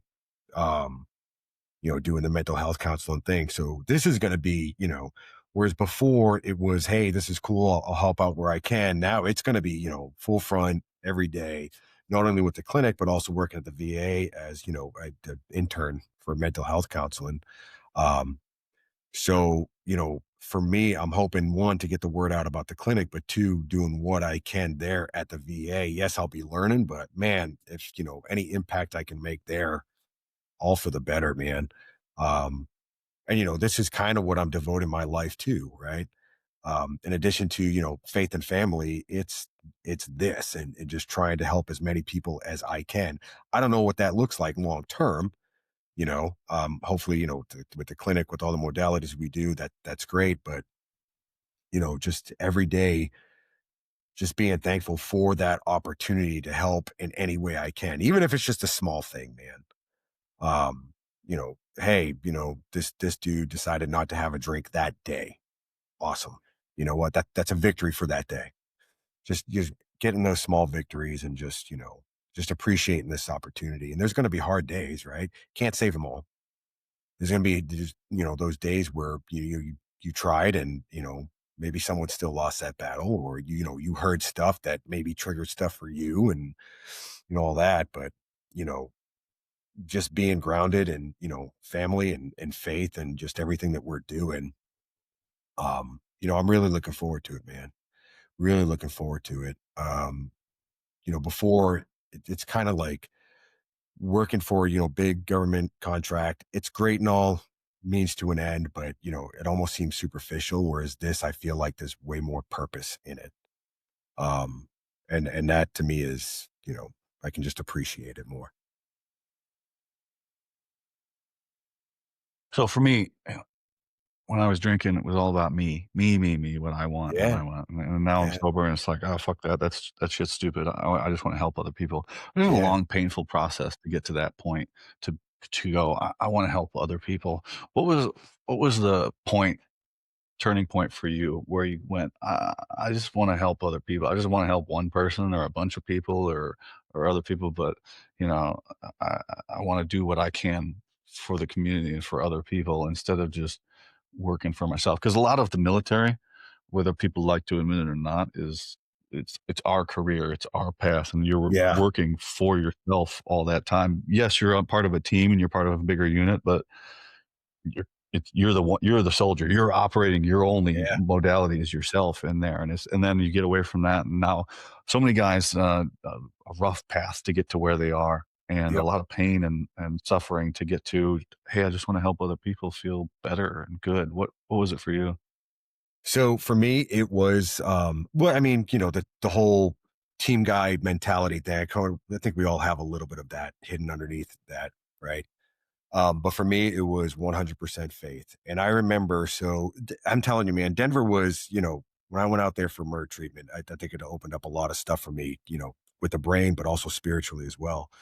And I remember there, when I was going through treatment, was going through all this stuff about like, man, I'm feeling, better about myself. What am I going to get into when I get home? I'm going to take up jujitsu and I'm going to, take up, this. I'm going to try that with my newfound abilities. Like I was a superhuman again. And I remember being in a half asleep stupor. And, I was always, I grew up Catholic, but I kind of stepped away from the faith and all that stuff. And, I we kind of lived a life of debauchery while I was in the army.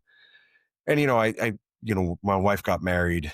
My wife and I got married in 2008, 2009. Sorry.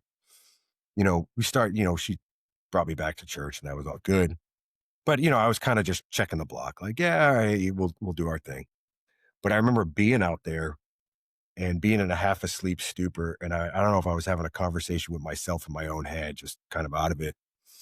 But I remember, and I don't know how religious we want to get here, but I remember having this conversation about, hey, do you believe that, Christ actually walked the earth? I said, yeah, well, of course I do. I said, all right, do you believe that he was divine? I said, yeah. He said, all right, do you believe in all his teachings? I said, yeah. And his voice was just like, all right, so then why does anything else take priority? And dude, I woke up and I was like, oh shit, all right. And then I started reading the whole New Testament, everything, and I really studied the Gospels and about Christ and how we should always be looking to serve others first, right? He washed the feet of his disciples. He was, God, but he was at the same time washing the feet of his disciples. And that to me was this ultimate, like, you know what? Y- Your purpose in life isn't about you and you succeeding and being this great thing. It's about serving others around you. How can you make others better? And to me, and then, a couple weeks later, we talked about opening the clinic and I was just like, holy shit, it's all kind of coming together. And so for me, that was that real moment that, it's really not about me. It's about how can I serve others? And that's what really matters, whether it be, my family, my friends, or even complete strangers who need help. They're asking for help. How can I help them in which way?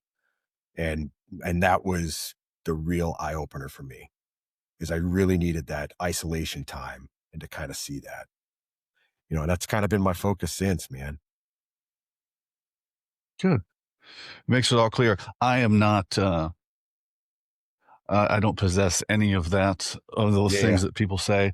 Yeah. I'm not anti-spirituality, I'm just anti-religion. Um, Yeah. A lot of I people think it are. And, manipulates I people understand and takes. why. Yeah. Oh, yeah, I'm very disappointed in when I hear things of taking advantage of people that are suffering. It makes me Yep. so angry.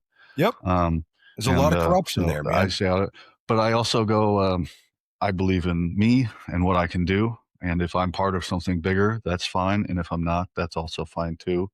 And, and, what's the other one? I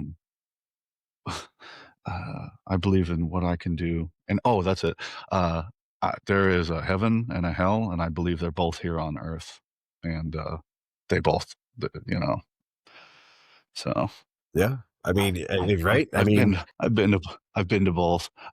And like the last one is I I don't as like a spiritual place. I don't when I hear some of the terrible things that people do to one another. I uh, I don't believe in hell, but I hope there is one for some of those people that do terrible yeah. those Yeah. I terrible. do. Yep. I watch a lot of crime documentaries and Oh, American it's Greed and thing. I disgusting. go, God, man, that is awful. These It's people are terrible. dude, it's disgusting, man. And I tell you what, man, like I said, I don't blame anyone for not only not believing in organized religion, but being angry at it, right? It's just it's we also have to keep in mind that, organized religion is for the most part run by people. People have a tendency to jack stuff up a lot, right? People are always the issue. Yeah. Exactly. I agree 100%. But anything that turns people around, I don't hate it. Like, I don't hate it. People ask my opinion on this. I go, if somebody's in the gym, why would I ever hate on somebody for No, getting in the gym and burning their life around and making themselves better? Why would I hate on anybody who is practicing religion that is helping them in a positive way? It's when somebody is using something for bad. That's what I have a problem that's with, when you and have an they're issue trying with. to get over it. That's what I have an issue with. Yeah, As long as you're not defrauding the elderly, hurting animals, or hurting children, it's a pretty steep drop off after yeah. that of me giving a fuck. Right. Um, No, if you're doing stuff that can actually help people, by all means. But like yeah, to your point, if you're doing it and you're using it as a cover to do more damage than good, then yeah, that's bullshit. And yeah, a lot of times that happens. It's the nature of the beast, right? Unfortunately. it is. It is. Yeah.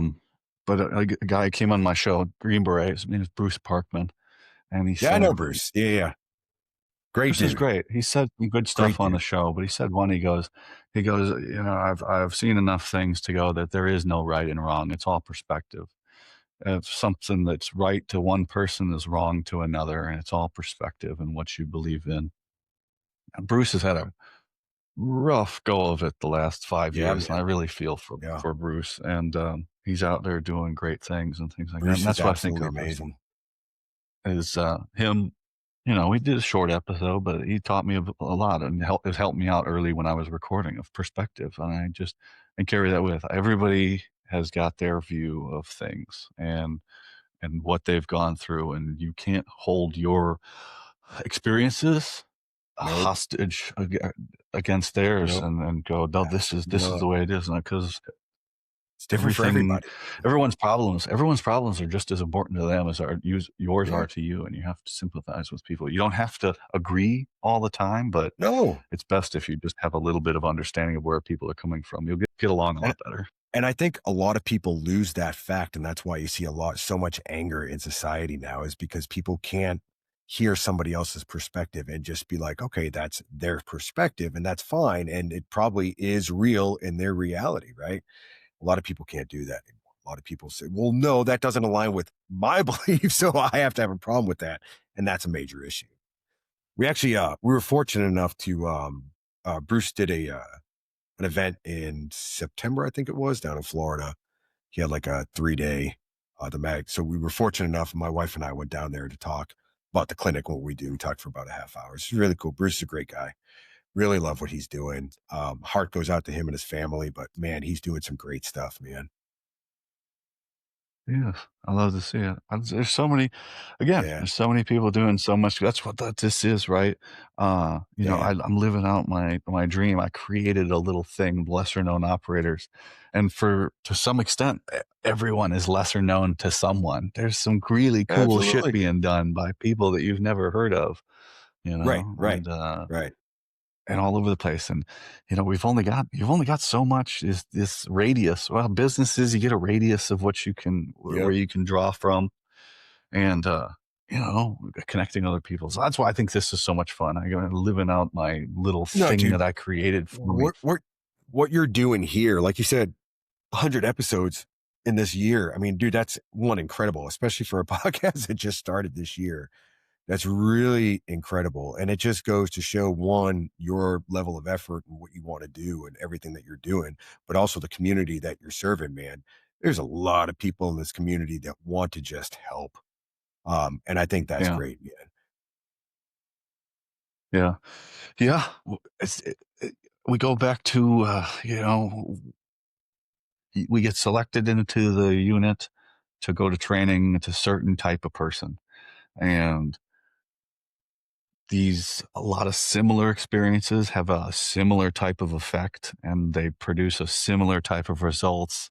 And then it leads us to a bunch of guys now on this side of things that just want to do similar things. That's it. And it's not competition. There's no finish line. There's no winning. There's no beating the other people. It's just community. and that can get blurred sometimes though too, is because Yeah, we do have to survive. You do have to provide for your family, sure. and it's an interesting landscape though. Yeah. Hopefully we can build on it.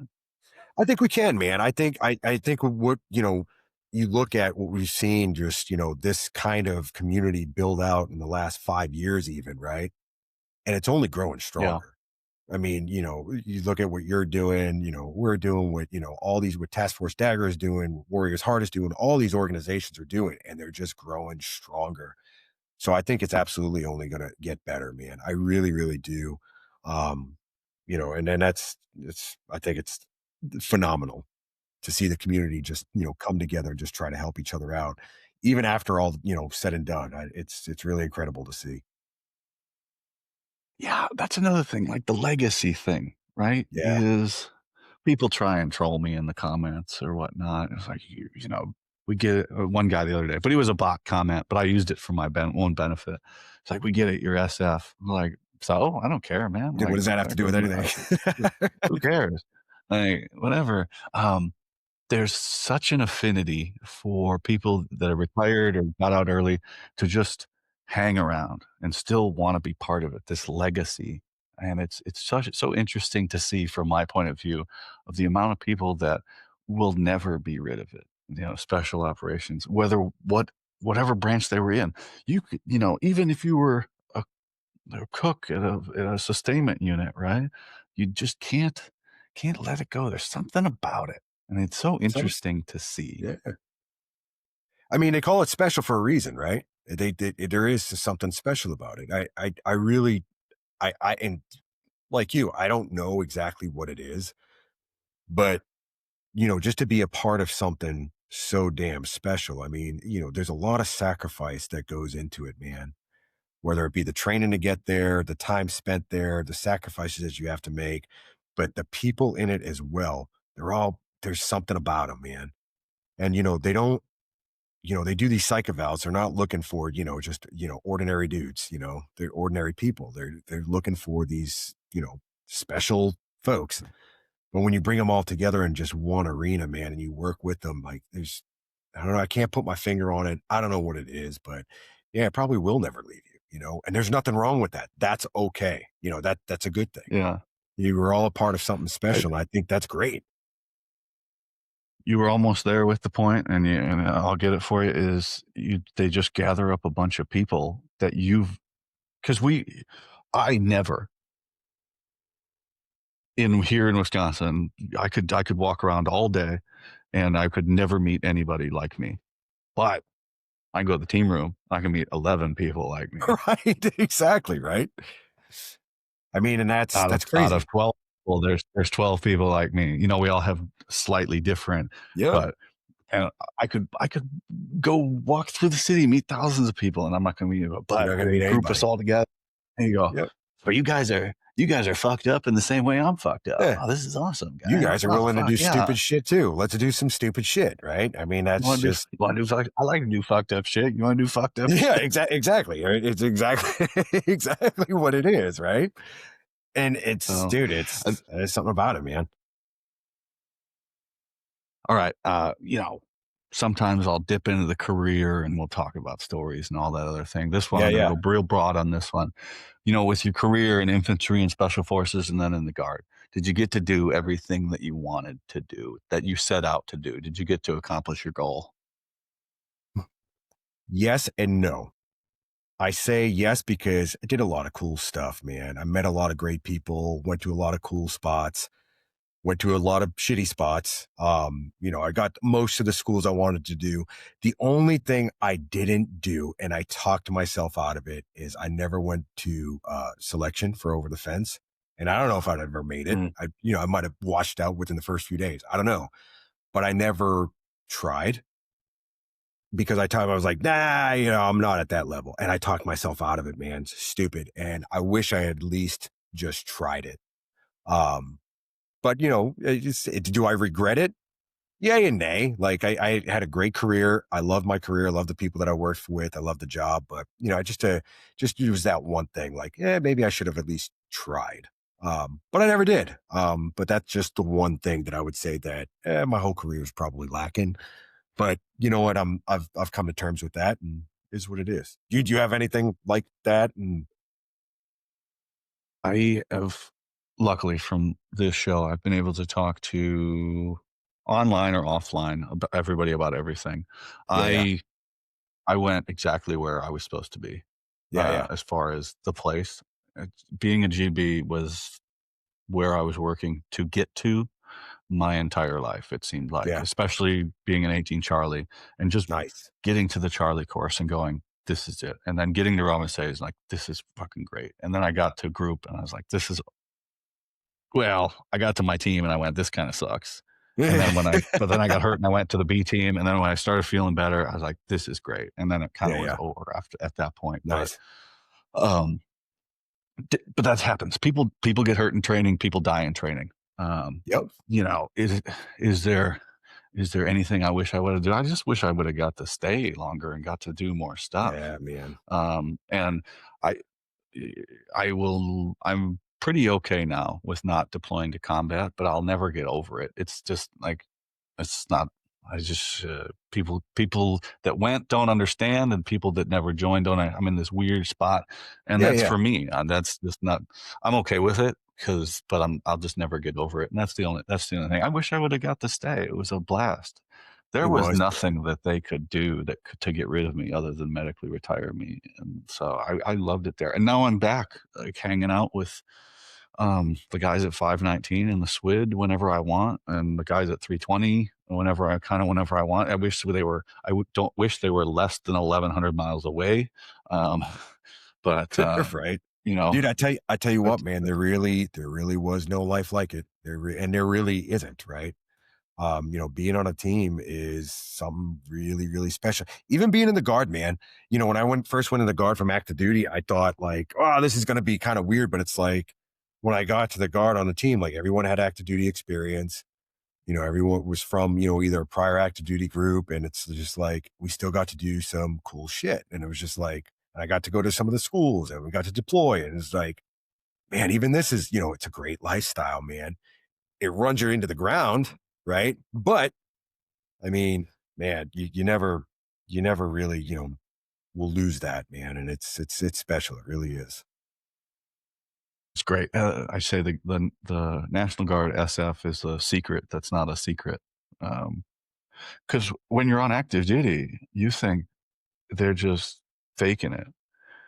And now my first experience with SF National Guard, I went, "What the fuck is this?" Oh, But well, yeah. Yep. every experience after that was, I was like, "Oh, this is awesome. You guys are squared the fuck away." We had a dude on our team who was a pilot in real life. And I'm like, there's not a lot of active duty teams that have a pilot on their team. You know what I mean? So it's just like, holy Oh, shit. I've talked to dudes where their Delta is the surgeon at the local hospital. Right. Right. He It's, just didn't it's, want a commission. He just didn't want to be an officer. He's like, "Fuck that," you know. yep. So he's a surgeon. People are rocket scientists and shit.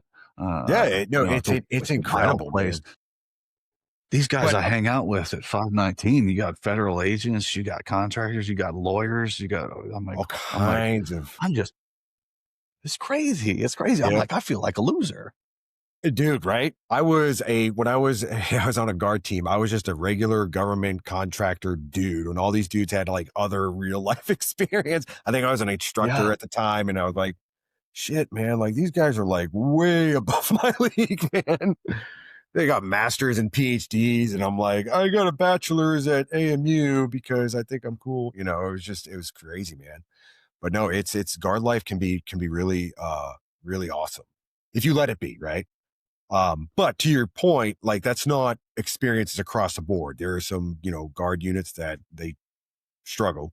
And granted, I've been out since 2018, so I don't know who am I to say anything now, but yeah, man, guard life was great. Active duty life was great. And I miss those guys. I'm actually getting ready to see a lot of those guys. Some of these guys I haven't seen in, over a decade, doing a little hunting trip.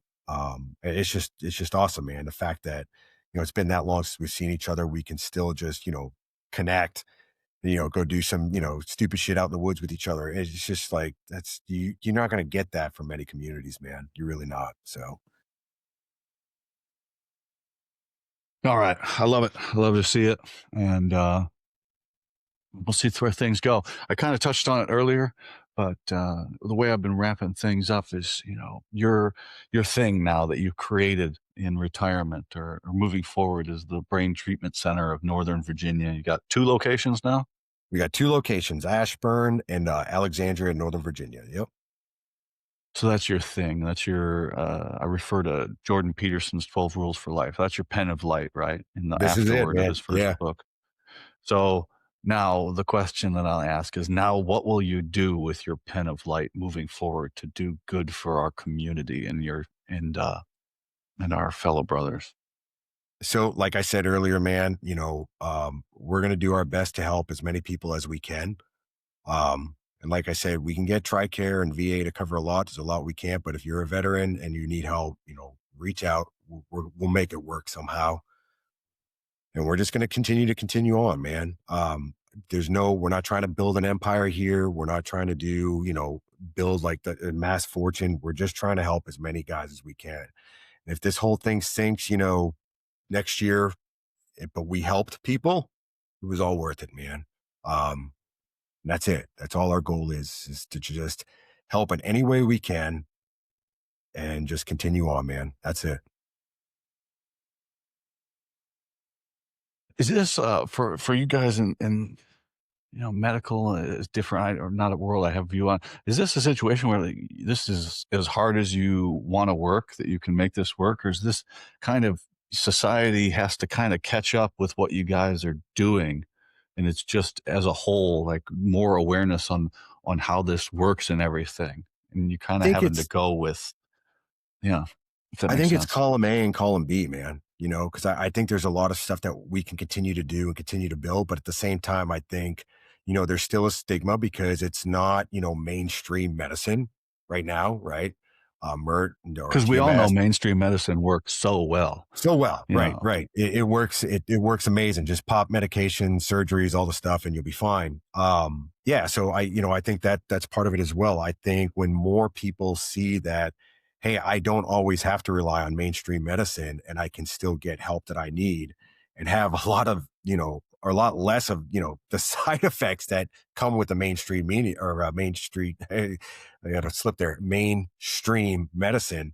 Until that happens, it will still be getting the word out there. But I think, part of that is what we can do to get that word out there, to make it, more known, acceptable, not have such a stigma behind it. I think that's important on our part too. It's not just, we can't just say, well, society needs to catch up with us. Well, we need to make that happen. We need to make it aware, get the word out, and also have the proof be in the pudding, help the people out there, because those people that get helped, if they see an actual change, they're going to spread the word. That alone will help get the message out there. And that's really what we can do our jobs, help people the best we can, get the word out. And then, society will catch up at some point. Yeah, brother. I enjoyed talking to you. How can everybody find you on the socials and the internet if they so choose? Yeah, so we're on LinkedIn, just Brain Treatment Center Ashburn, on Instagram. And then you can just go btcnva.com. You can find us. Yeah, and then we're just out there. My wife and we have a couple people that are doing a lot of the social media stuff out there. A lot of big hits recently.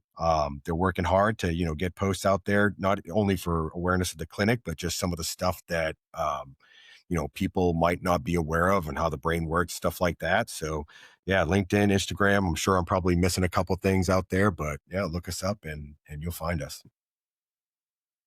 I've been seeing you guys' collaboration requests come through. I love it. Anything that has Yeah. to do with TBI and stuff like that, I'm all about because it ruined my life. So Yeah. I'm always looking to get Same here, brother. Same here, man. it's, and you can't get discouraged. It's not exciting content. Not a lot of people aren't No, going to read it, but somebody might read it and then they might take something from it. And you just got to put stuff out there. You just got to that's make it, stuff. man. If it reaches that Yeah. one person, like that can make a huge difference right there. So Yeah.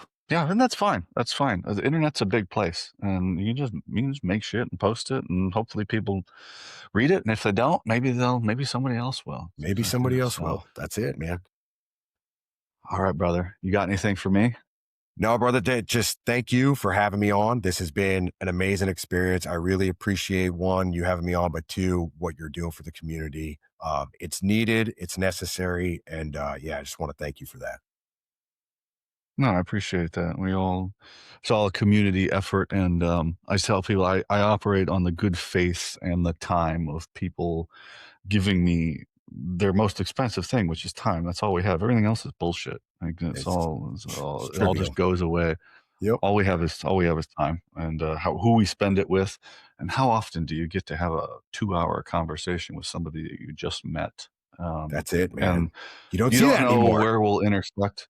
No, you don't. But you don't know where we'll intersect in tomorrow or 2 years or 10 years down the road. So we're all in this weird space, and I people are coming back into my life, and I'm able to help them, and then they'll come back around eventually again. And like I say to everybody, man, now you know me, and I know you. And if there's anybody that you run into that you think I can help with my platform or things, don't hesitate to reach out. Absolutely, brother. And please, you do the same. And absolutely, thank you so much. Absolutely. Well, bye, everybody.